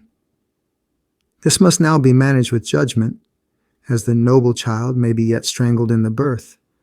But all things are easy to an ingenious artist who knows the proportion of mixture required and accommodates his operations to the intentions of nature, for which purpose we shall faithfully conduct him according to our ability. Chapter 8. Of the union or mystical marriage in the philosophical process. The seed and its earth being thus prepared, nothing remains but a judicious conjunction of them together, for if too much moisture prevails, the philosophical egg may be burst before it can go through the heat necessary for its hatching. To speak without a figure, our subject must now be enclosed in a small glass vial made strong enough to bear a due heat, which is to be raised gradually to the highest degree, the best form for this vessel being that of an oil flask with a long neck, but these are much too thin in substance for this operation. In such a vessel the mixture is to be sealed hermetically and digested so long till it is fixed into a dry concretion, but if, as we observed, the moisture should predominate, there is great danger of the vessel bursting, with a vapor which cannot be concentrated by the fixing quality in the matter. The intention is, nevertheless, to fix our subject in the heat, and so render its future destruction impossible. On the other hand, if the dry, fixing quality of the sulphur exceeds so as not to suffer an alternate resolution of its substance into vapors, and a remanifestation of its fixing quality, by causing the whole to subside in the bottom of the vessel till the matter again liquefies and sublimes, which Ripley has well described, there is danger of the whole vitrifying, and thus you shall have only glass instead of the noble tincture. To avoid these two extremes, it is very proper that the purified earth be reduced by manual operation to an impalpable fineness, and then its actuated mercury must be added, incorporating both together till the earth will imbibe no more. This operation will require time, with some degree of the artist's patience, for however the humidity may seem disproportionate, on letting it rest a while, a dryness on the surface of your matter will show that it is capable of imbibing more, so that the operation is to be repeated till it is fully saturated, which may be known from its bearing the air without any remarkable change of surface from dry to humid. Or, on the contrary, if so, the conjunction is well made, which is farther confirmed if a small portion be spread upon a thin plate of iron, heated till it flows gently like wax, casting forth the moisture with heat and again absorbing it when cold, so as to return to the former consistence. But if a clamminess ensues, it is a sign you have exceeded in the quantity of humidity, which must be extracted by distilling again and repeating the process till it is right. Your sulphur and mercury being thus united, put them into a glass vial before described, in such a quantity as to take up 1/3 of its contents, leaving 2/3, including the neck, for the circulation of your matter. Secure the neck of your vial with a temporary luting at the first, and give a gentle heat, observing whether it sublimes and fixes alternately. If it easily sublimes and shows a disposition at intervals to subside at the bottom of the vessel, all is well conducted hitherto, for the moisture will first be predominant, which the sulphur can only perfectly absorb as the heat is increased for the perfect ripening of our paradisaical fruit. Therefore, if it manifests a too early disposition for fixing, add more of the actuated mercury till Luna rises resplendent in her season. She will give place to the sun in his turn. This would be the language of an adept on this occasion, only suggesting that the female quality in our prepared seed is first active, while the male is passive, and that it is afterwards passive while the male is active, such being the case in all vegetation. For every germ, which is the first rudiments of a herb or tree, is predominant in moisture, and then only becomes fixed when it is fully concocted in the seed. Chapter 9. Of the further treatment and ripening of our seed. This is deservedly called the great work of the philosophers, and the artist, having done his part hitherto, must seal up his glass hermetically, an operation which every maker of barometers knows how to perform.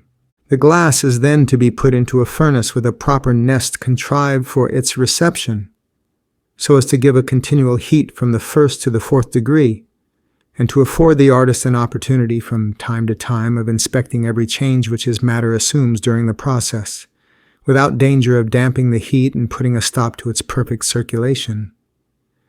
The heat of the 1st degree is sufficient at the first for some months, in which method much time may be lost by a young practitioner, till he knows how to handle his matter from experience, but then he is not so liable to be disappointed with the bursting of his vessel or the matter vitrifying. Thus you have arrived at the desired seed time in our philosophical work, which, though it may appear in the artist's power to ripen, depends no less on the divine blessing than the harvest, which a painful husbandman has not the presumption to expect otherwise than from God's beneficence.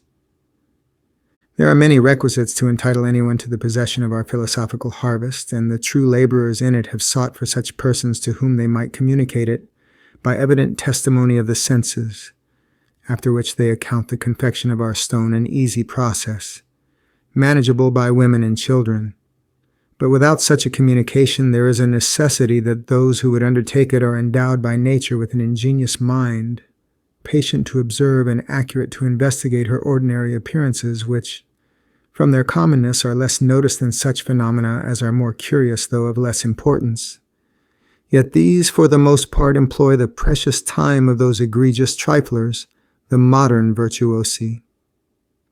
These smatterers in philosophy are in raptures upon the discovery of a shell or butterfly, differently streaked from those of the same kind, and all the while water, air, earth, fire, with their continual changes and resolutions into one another, by the medium of our atmosphere through the efficacy of the central and solar heat, are unstudied by the would-be philosophers, so that a sensible rustic has more real knowledge in this respect than a collector of natural rarities, and makes a much wiser use of what experience he has acquired.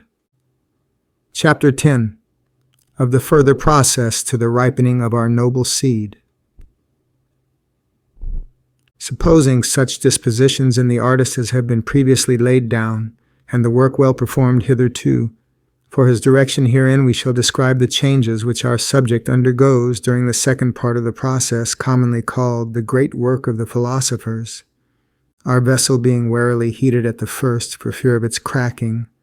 An ebullition of the contained matter is brought on, so that the moisture is alternately circulated in white fumes above and condensed below, which may continue for a month or two, nay longer, increasing the heat gradually to another degree, as your matter discovers a disposition for fixing, by the vapor continuing at longer intervals, condensed, and rising in a lesser quantity of an ash color or other dark shades which it will assume as a medium to perfect blackness, the first desirable stage in our harvest. Other colors may be exhibited in this part of the work without danger if they pass transiently. But if a faint redness like that of the corn poppy continues, the matter is in danger of vitrifying, either from an impatient urging of the fire or the moisture not being sufficiently predominant. An ingenious artist can remedy this by opening his vessel and adding more of the activated mercury, sealing it up as before. But a novice would do much better to prevent it by governing his fire according to the appearances of his matter with judgment and patience, increasing it if the moisture manifests its predominancy too long and slacking if the dry prevails, till such time as the vapors become dark. And after they have continued for some time at rest, a pellicle or a film on the matter shows its disposition for fixing, retaining the vapor captive for some time, till it breaks through at different places on its surface, much like the bituminous substance of coal in a soldering fire, with darker clouds but quickly dissipated and growing less in quantity, till the whole substance resembles molten pitch, or the aforesaid bituminous substance, bubbling less and less, resting in one entire black substance at the bottom of your glass. This is called the blackness of black, the head of the crow, etc., and is esteemed a desirable stage in our philosophical generation, being the perfect putrefaction of our seed, which will ere long show its vital principle by a glorious manifestation of seminal virtue. Chapter 11. A further description of the process. When the putrefaction of our seed has been thus completed, the fire may be increased till glorious colors appear, which the sons of art have called cauda pavonis, or the peacock's tail. These colors come and go as heat is administered, approaching to the 3rd degree till all is of a beautiful green, and as it ripens assumes a perfect whiteness, which is the white tincture, transmuting the inferior metals into silver and very powerful as a medicine. But as the artist well knows it is capable of a higher concoction, he goes on increasing his fire till it assumes a yellow, then an orange or citron color, and then boldly gives a heat of the 4th degree, till it acquires a redness like blood taken from a sound person, which is a manifest sign of its thorough concoction and fitness for the uses intended. Chapter 12. Of the stone and its uses. Having thus completed the operation, let the vessel cool, and on opening it you will perceive your matter to be fixed into a ponderous mass, thoroughly of a scarlet color, which is easily reducible to powder by scraping, or otherwise, and in being heated in the fire flows like wax without smoking, flaming, or a loss of substance, returning when cold to its former fixity, heavier than gold, bulk for bulk, yet easy to be dissolved in any liquid, in which a few grains being taken its operation most wonderfully pervades the human body, to the extirpation of all disorders, prolonging life by its use to its utmost period, and hence it has obtained the appellation of panacea, or a universal remedy. Therefore, be thankful to the Most High for the possession of such an inestimable jewel, and account the possession of it not as the result of your own ingenuity, but a gift bestowed of God's mere bounty for the relief of human infirmities, in which your neighbor ought to share jointly with you, without any grudging or sinister views, according to the charge delivered to the apostles. Freely have you received, freely communicate, remembering at the same time not to cast your pearls before swine.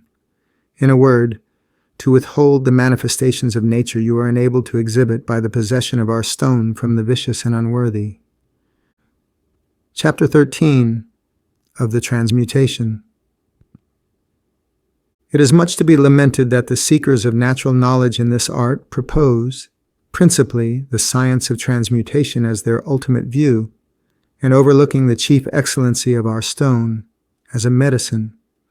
Notwithstanding this groveling spirit, we shall commit the issue to his providence, and declare the transmutation, which indeed the philosophers do, openly, after which we shall describe the further circulation of our stone for an increase of its virtues, and then make an end of our treatise.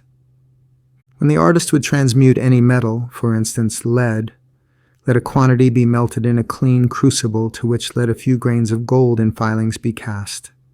And when the whole is melted, let him have in readiness a little of the powder, which will easily scrape off from his stone, the quantity inconsiderable, and cast it on the metal while in fusion. Immediately there will arise a thick fume, which carries off with it the impurities contained in the lead with a crackling noise, and leaves the substance of the lead transmuted into most pure gold, without any kind of sophistication. The small quantity of gold added, previous to projection, serves only as a medium to facilitate the transmutation, and the quantity of your tincture is best ascertained by experience, as its virtue is proportioned to the number of circulations you have given, after the first has been completed. For instance, when you have finished the stone, dissolve it in our mercury again, wherein you have previously dissolved a few grains of pure gold. This operation is done without trouble, both substances readily liquefying. Put it into your vessel as before, and go through the process. There is no danger in the management but breaking your vessel, and every time it is thus treated, its virtues are increased, in a ratio of 10 to 100, 1,000, 10,000, etc., both in medicinal and transmuting qualities, so that a small quantity may suffice for the purposes of an artist during the remaining term of his life. End. The Bosom Book of Sir George Ripley, Canon of Bridlington, containing his philosophical assertions in making the philosopher's mercury and elixirs. The Bosom Book of Sir George Ripley, the whole work of the composition of the philosophical stone of the great elixir, and of the first solution of the gross body. First, take 30 pounds weight of sericon, or antimony, which will make 21 pounds weight of gum, or near thereabouts if it be well dissolved and the vinegar is very good, and dissolve each pound thereof in a gallon of twice distilled vinegar, when cold again, and as it standeth in dissolution in a fit glass vessel, stir it about with a clean stick very often every day, the oftener the better, and when it is well molten to the bottom, then filter over the said liquors 3 several times, which keep close covered, and cast away the feces, for that is superfluous filth which must be removed, and entereth not into the work, but is called terra damnata, the making of our gum or green lion. Then put all these cold liquors, thus filled, into a fit glass vessel, and set it in balneo Maria to evaporate in a temperate heat, which done, our sericon will be coagulated into a green gum, called our green lion, which gum dry well, yet beware thou burn not his flowers, nor destroy his greenness, the extraction of our menstruum, or blood of our green lion. Then take out the said gum, and put it into a strong retort of glass, very well luted, and place it in your furnace, and under that, at the first, make sober fire, and anon you sec a white smoke or fume issue. Then put to a receiver of glass, which must have a very large belly, and the mouth no wider than it may well receive into that the neck of the retort, which close well together, that no fume issue forth of the receiver. Then increase your fire by little and little, till the fume which issueth be reddish. Then continue the greater fire until drops like blood come forth, and no more fume will issue forth. And when that leaveth bleeding, let it cool, or assuage the fire by little and little. And when all things are cold, then take away the receiver, and close it fast suddenly, that the spirits vanish not away. For this liquor is called our blessed liquor, which liquor keep close stopped in a glass till hereafter. And look into the neck of the retort, and therein you will find a white hard rime, as it were the congelation of a frosty vapor, or much like sublimate, which gather with diligence and keep it apart, for therein are contained great secrets which shall be showed hereafter, after the great work is ended, the creation of our basis. Then take out all the feces which remain in the retort, and arc blackish like unto soot, which feces are called our dragon, of which feces calcine 1 pound or more at your pleasure in a fervent hot fire, in a potter's or glassmaker's furnace, or in a furnace of vent or a wind furnace, until it become a white calx, as white as snow, which white calx keep well and clean by itself, for it is called the basis and foundation of the work, and is now called Mars, and our white fixed earth, or ferrum philosophorum. The calcination of the black facies, called our black dragon. And take all the rest of the aforesaid black feces, or black dragon, and spread them somewhat thin upon a clean marble, or other fit stone, and put into the one side thereof a burning coal, and the fire will glide through the faces within half an hour, and calcine them into a citrine color, very glorious to behold. The solution of the said faces. Then dissolve those citrine faces in such distilled vinegar as you did before, and then filter it likewise 3 times as before, and after make or evaporate it into a gum again, and then draw out of it more of our menstruum, called now dragon's blood, and iterate this work in all points as afore, until you have either brought all or the most part of the feces into our natural and blessed liquor. All which liquor put to the first liquor or menstru, called the green lion's blood, and set that liquor all together in 1 vessel of glass, 14 days in putrefaction, and after proceed to the separation of elements. For now have you all the fire of the stone in this our blessed liquor, which before lay hidden in the feces, which secret all the philosophers do marvelously hide. The separation of the elements, whereof the first is the air, and is also counted our ardent water and our water attractive. Then put all the said putrefied menstruum into a still of fine Venice glass, fit for the quantity thereof.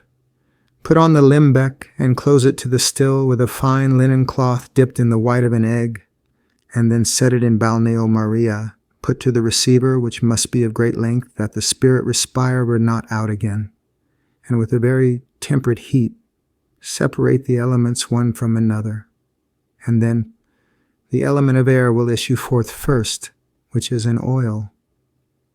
Our ardent water or water attractive is thus made. When all the first element is distilled, then in another still fit for it, rectify it. That is to say, distill it over 7 several times, and until it will burn a linen cloth clean up that is dipped into it when it is put to the flame, which is then called our ardent water rectified, and is also called our water attractive, which keep very close stopped, for otherwise the spirit thereof, which is very subtle, will vanish away. By often rectifying the ardent water, there will come air and a white oil swimming above the water, and there will remain behind a yellow oil, which with a stronger fire will also come over. Put sublimate, beaten small, upon a plate of iron, and in the cold it will dissolve into water, and will draw to itself all the mercury in the form of a green oil swimming aloft, which separate and put into a retort, and distill first a water, and afterward will come a green thick oil, which is the oil of Mercury.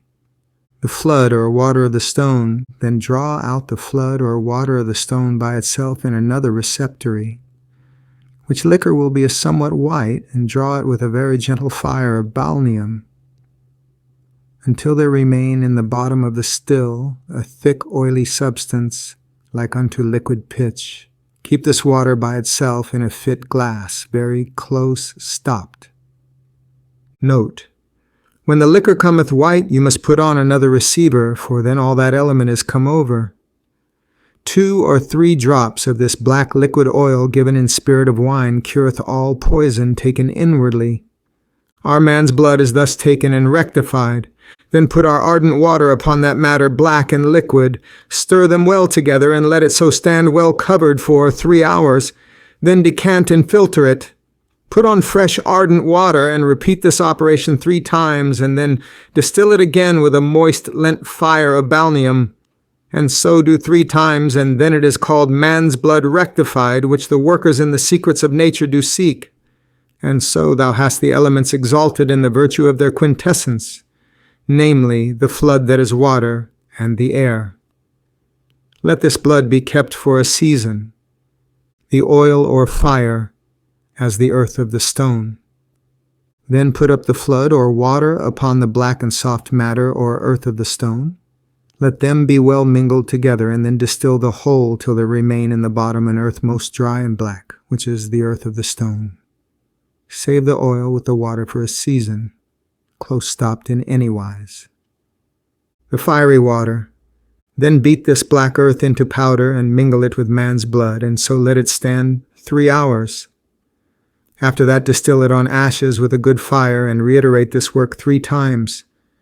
And then it shall be a water of the fire rectified, and so hast thou 3 of the elements exalted into the virtue of the quintessence, namely water, air, and fire. The earth. Then calcine the earth black and dry in a furnace of reverberation until it become a very fine white calyx. The water of life, which is our Mercury and our lunary. Then mingle with this white calyx the fiery water, and distill it with a strong fire all off as before, and calcine the earth again that remaineth in the bottom of the still, and then distill it again with a strong fire as before, and again calcine it, and thus distill and calcine it 7 times until all the substance of the calyx be lifted up by the limbec, and then thou hast the water of life rectified and made indeed spiritual. And so hast thou the 4 elements exalted in the virtue of their quintessence. This water will dissolve all bodies and putrefy them and purge them, and this is our Mercury and our lunary. And whosoever thinketh there is any other water than this is an ignorant and a fool, and shall never be able to come to the effect. Ripley's secret accretation for the help of those who have the Philosophers' Mercury, and are unable to proceed to either the red or white elixir. Take the cerus or cream of the finest and purest Cornish tin molten, reduce it into fine white calyx, put it into a fit glass still, and thereupon pour a convenient quantity of our, when it is our lunary perfect. Then distill that mercury from the calyx again, imbibe it again therewith, and again distill. Reiterate this work until the calyx has become subtle and oily, yea, so subtle indeed that it will flow upon a plate of copper, fiery hot as wax, and not evaporate, which then will convert copper into fine silver. For the softness and neshness of the tin is taken away by the benefit of our, confixed unto it, by the virtue of which it is made indurate and clean, that it may agree with hard bodies in fusion and in malleation, and even as pure silver. This work is very gainful and easy to be dealt withal. Use it therefore until thou be rich, and then, I pray thee, for our Lord's sake, go to the great work which is here truly set forth unto thee, according as by practice I have wrought and proved the same, for the which thank God. The oil which is the element of fire and our red mercury. The flood with the oil afore reserved shall be distilled with the most lent fire and balneo, and the red oil which remaineth in the bottom shall be diligently kept by itself, for it is the element of fire. The water shall be rectified again, and the same work iterated until no more of our said red lunary will remain in it.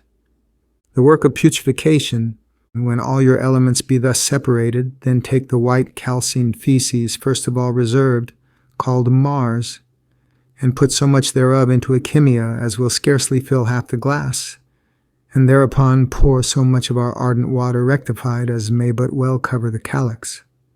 Which done, incontinent stop close the glass with a blind head, and set it into a cold place, until the calyx have drunk up all the liquor, which it will do in 8 days. Then imbibe it again with the like quantity of the same water, and let it stand 8 days more, and so reiterate the work from 8 days to 8 days, until the same calyx will drink no more, but stand liquid still.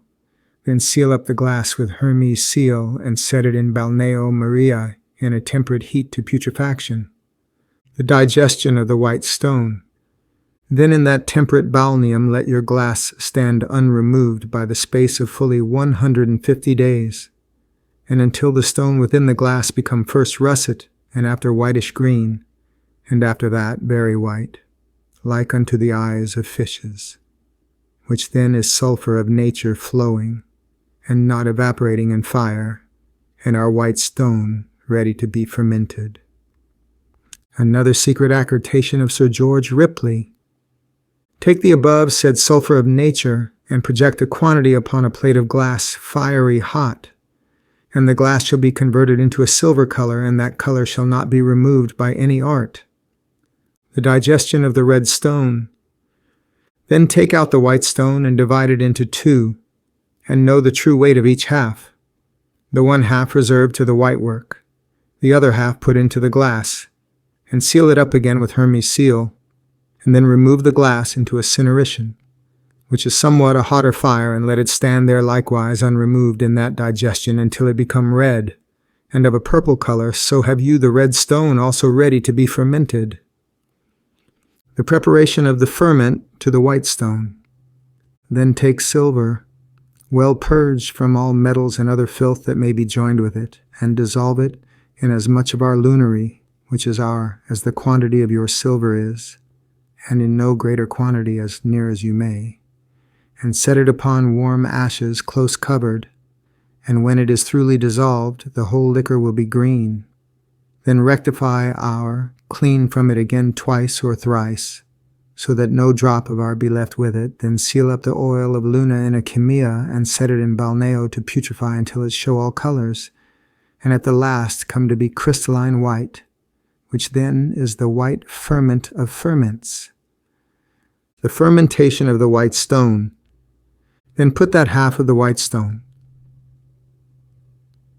before reserved, for the white work into a fit glass, and know his weight, and put so much of the foresaid lune ferment into the glass with the stone, as may contain the fourth part of the said stone, and in the said glass, well kited, fix them together in a fixatory vessel under the fire, which will be well done in 2 or 3 days, the insuration of the white stone. When they are thus fixed together and become one very fine powder, insurate, that is to say, imbibe it with the white oil of our stone, which is our lunary, by pouring on, as it were, drop after drop, until the stone be oilish. Then congeal it, and again imbibe it, and in this manner iterate this work, until the stone will flow in fire like wax, when it is put upon a plate of copper fiery hot, and not evaporate, and congeal it up until it be hard, white, and transparent, clear as crystal. Then it is the medicine of the 3rd degree, and the perfect white stone, transmuting all metalline bodies, and chiefly copper and iron, into pure and perfect silver.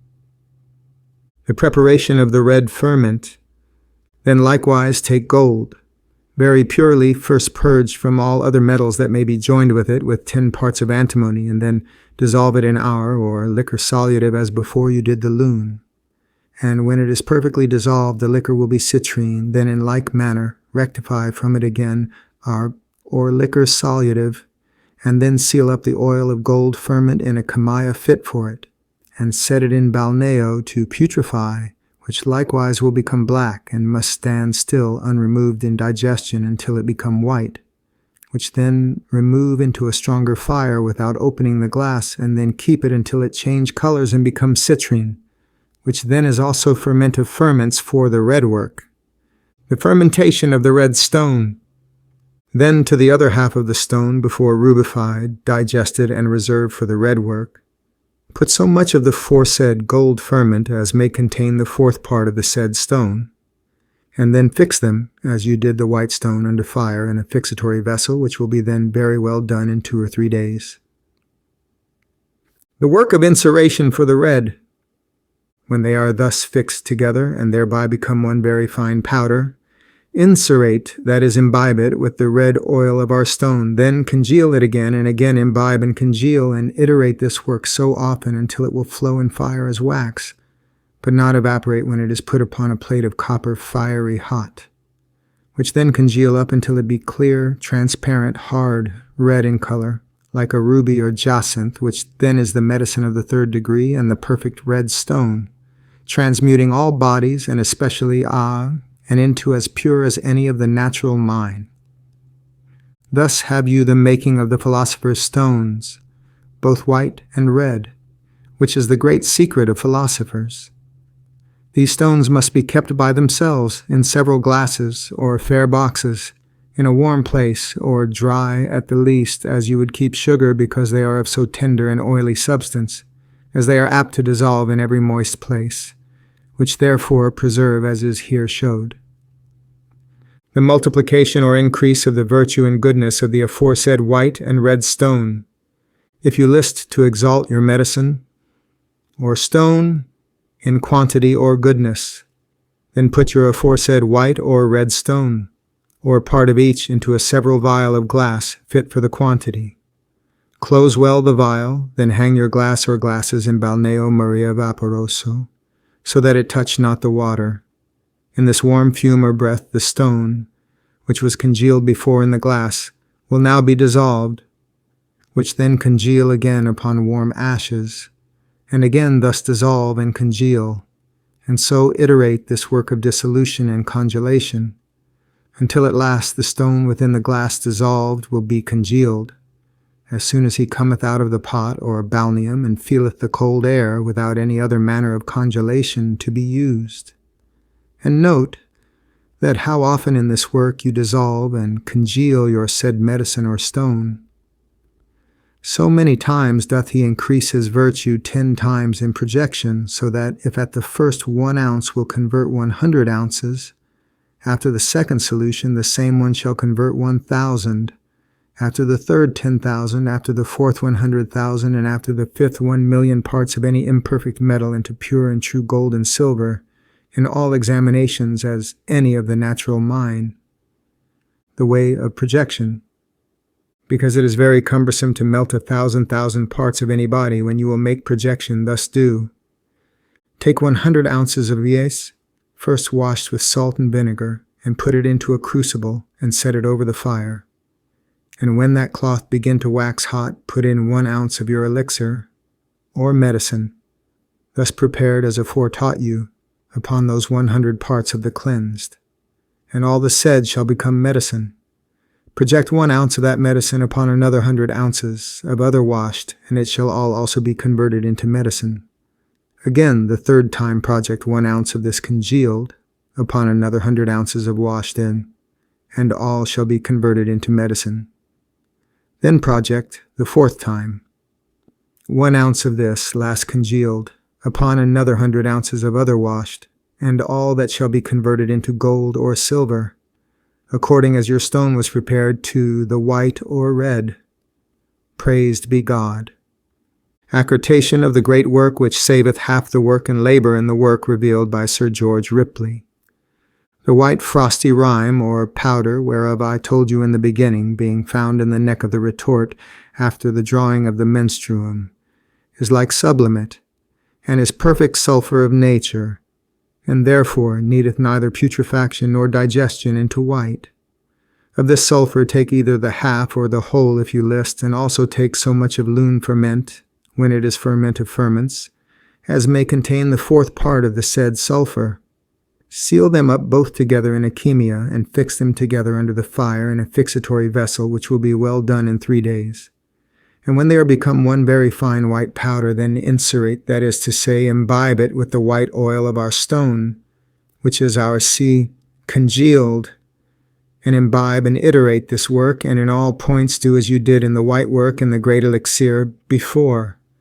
For the sulphur is of the same nature, and thus shall you have the white work perfectly made, and the stone in half the time, and with half the labor, which is not only a precious jewel, but a great secret also. The like accretation of the red work done by the aforesaid sulphur. Take either the 1/2 or the whole of this above said sulphur of nature, and dissolve it once with our red mercury. Congeal it again, and then seal it up in a chemia and set it in cinerition, or ashes, till it be thoroughly digested, and until it hath put on the purple color or fiery chariot. Then put thereunto so much of the ferment of Sol, when it is ferment of ferments, as may contain the fourth part of the said sulphur.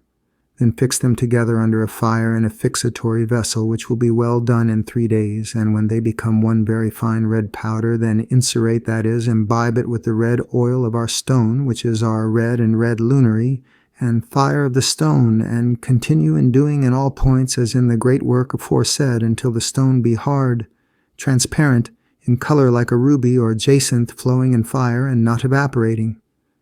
Then have you, with less labor and expense of time, the perfect red stone for which thank God. This is the pleasant and dainty garden of the philosophers, which beareth the sweet-smelling roses white and red, abbreviated out of all the work of the philosophers, containing in it nothing superfluous or diminished, teaching to make infinitely gold and silver according as the medicine was prepared, having virtue to heal all griefs and sicknesses, as well proceeding of cold as of hot causes, through the subtlety of its nature above all other medicines of physicians. For it comforteth the healthy, strengtheneth the weak, and maketh the aged seem young, and driveth away all grief, and putteth venom from the heart.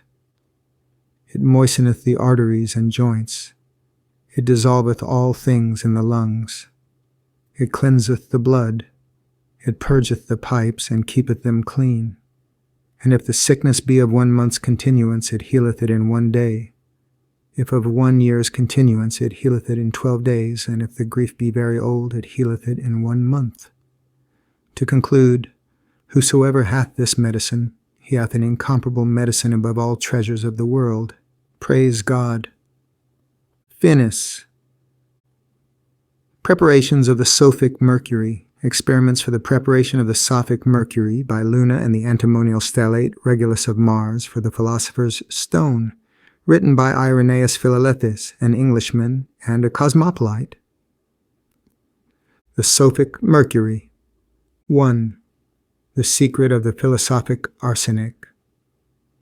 I took 1 part of the fiery dragon and of the magnetical body 2 parts. I prepared them together by a strong fire, and in the first fusion there was made about 8 ounces of the true arsenic. 2. The secret of prepaying the mercury with his arsenic for the separating its faeces. I did take 1 part of the best arsenic, and I made a marriage with 2 parts of the Virgin Diana into 1 body. I ground it very fine, and with this I have prepared my mercury, working them all together in heat until that they were most exquisitely incorporated. Then I purged it with the salt of urine that the feces did separate, which I put away. 3. The purification of the Sophic mercury. The mercury thus prepared is yet infected with an external uncleanness. Wherefore distill it 3 or 4 times in its proper alembic with its steel cucurbit. Then wash it with the salt of urine until that it be clear and bright, and in its motion leaves no tail behind it. 4. Another most excellent purgation.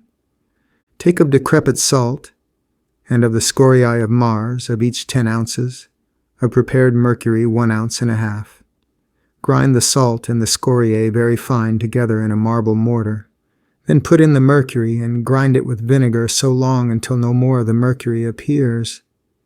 Put it into a glass body and distill it by sand in a glass alembic, until all the mercury be ascended pure, clear, and splendidly bright. Reiterate this 3 times, and you will have the mercury excellently well prepared for the magistery. 5. The secret of the just preparation of the Sophic mercury. Every single preparation of the mercury with its arsenic is 1 eagle, the feathers of the eagle being purged from their crow-like blackness. Make it to fly the 7th flight, and it is prepared even until the 10th flight. 6. The secret of the Sophi mercury. I have taken the proper quantity of the E, and I mixed it with its true arsenic, to wit, about 4 ounces of mercury, and I made a thin, commixed consistence. I purged it after a due manner, and I distilled it, and I had a pure body of lune, whence I knew that I had rightly prepared it. Afterwards I added to its weight of arsenic, and I increased its former weight of mercury, and so much that the mercury might prevail to a thin flux, and so I purged it to the washing of the blackness almost to a lunary whiteness. Then I took 1/2 ounce of the arsenic, of which I made a due marriage. I added it to this betrothed mercury, and there was made a temperature like potter's loam, but a little thinner. I purged it again, after a due manner. The purgation was laborious and a long time. I made it with the salt of urine, which I have found to be the best in this work. 7. Another purgation, but yet better. I have found out a better way of purging it with vinegar and pure sea salt, so that in the space of half a day I can prepare one eagle. I made the first eagle to fly, and Diana is left with a little tincture of brass. I began the second eagle by removing the superfluities, and then I made it fly, and again the doves of Diana are left with the tincture of brass. I conjoined the third eagle, and I purged the superfluities by removing them even to a whiteness. Then I made it fly, and there was left a great part of brass with the doves of Diana. Then I made it fly twice by itself to the whole extraction of all the body. Then I joined the fourth eagle by adding more and more of its own humor by degrees, and there was made a very temperate consistence, in which there was no hydrops or superfluous moisture, as there was in the former eagles. 8. I have found the best way of preparing the Sophic Mercury, viz., such as follows. The amalgamated mass, espoused or joined very intimately by a due marriage, I put into a crucible, and into a furnace of sand for half an hour, but so that it may not sublime. Then I take it out and strongly grind it. Then I put it again in a crucible and in the furnace, and after a quarter of an hour or thereabouts I grind it again, and I make the mortar hot. By this means the amalgam begins to be clean and to cast forth a great deal of powder. Then I put it in the crucible again and to the fire as before for a convenient time, so that it be not sublimed. Otherwise, the greater the fire is, the better it is. So continually putting it in the tire and continually grinding it till almost all the powder both wholly disappear. Then I wash it, and the feces are easily cast out, and the amalgam becomes entire without any heterogeneity. Then I wash it with salt, and again do heat it and grind it. This I repeat to the full, cleansing it from all manner of feces. 9. A threefold trial of the goodness of the prepared mercury. Take thy mercury prepared with its arsenic of 7, 8, 9, or 10 eagles. Put it into a phial, and thou shalt lute it with the lutum sapientiae. Place it in a furnace of sand, and let it stand in a heat of sublimation, so that it may ascend and descend in the glass until it be coagulated a little thicker than butter. Continue it unto a perfect coagulation. Until it be as white as silver. 10. Another trial.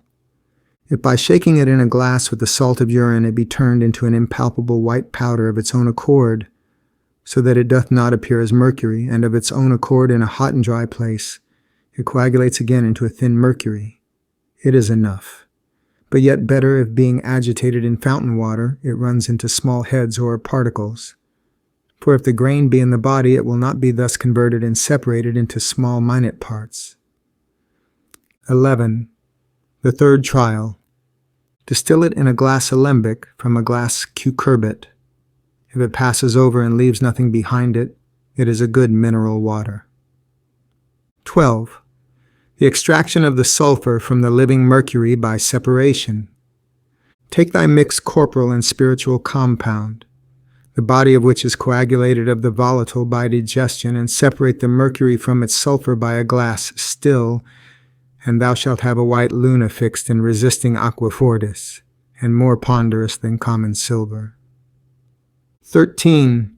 The magical sol out of this luna, out of this white sulphur by fire thou shalt have a yellow sulphur by a manual operation, which sol is the red lead of the philosophers. 14. Out of this sulphur, Aurum Potabile, thou mayst turn this yellow sulphur into an oil as red as blood by circulating it with the volatile mercurial philosophical menstruum. So thou shalt have an admirable panacea, or universal medicine. 15. The gross conjunction of the menstruum with its sulphur, for the formation of the offspring of the fire.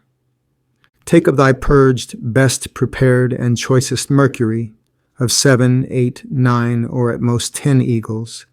Mix it with the prepared Latin, or its red sulphur, that is to say, 2 parts of the water, or at the most 3, with 1 of the pure sulphur, ground and purged, N.B.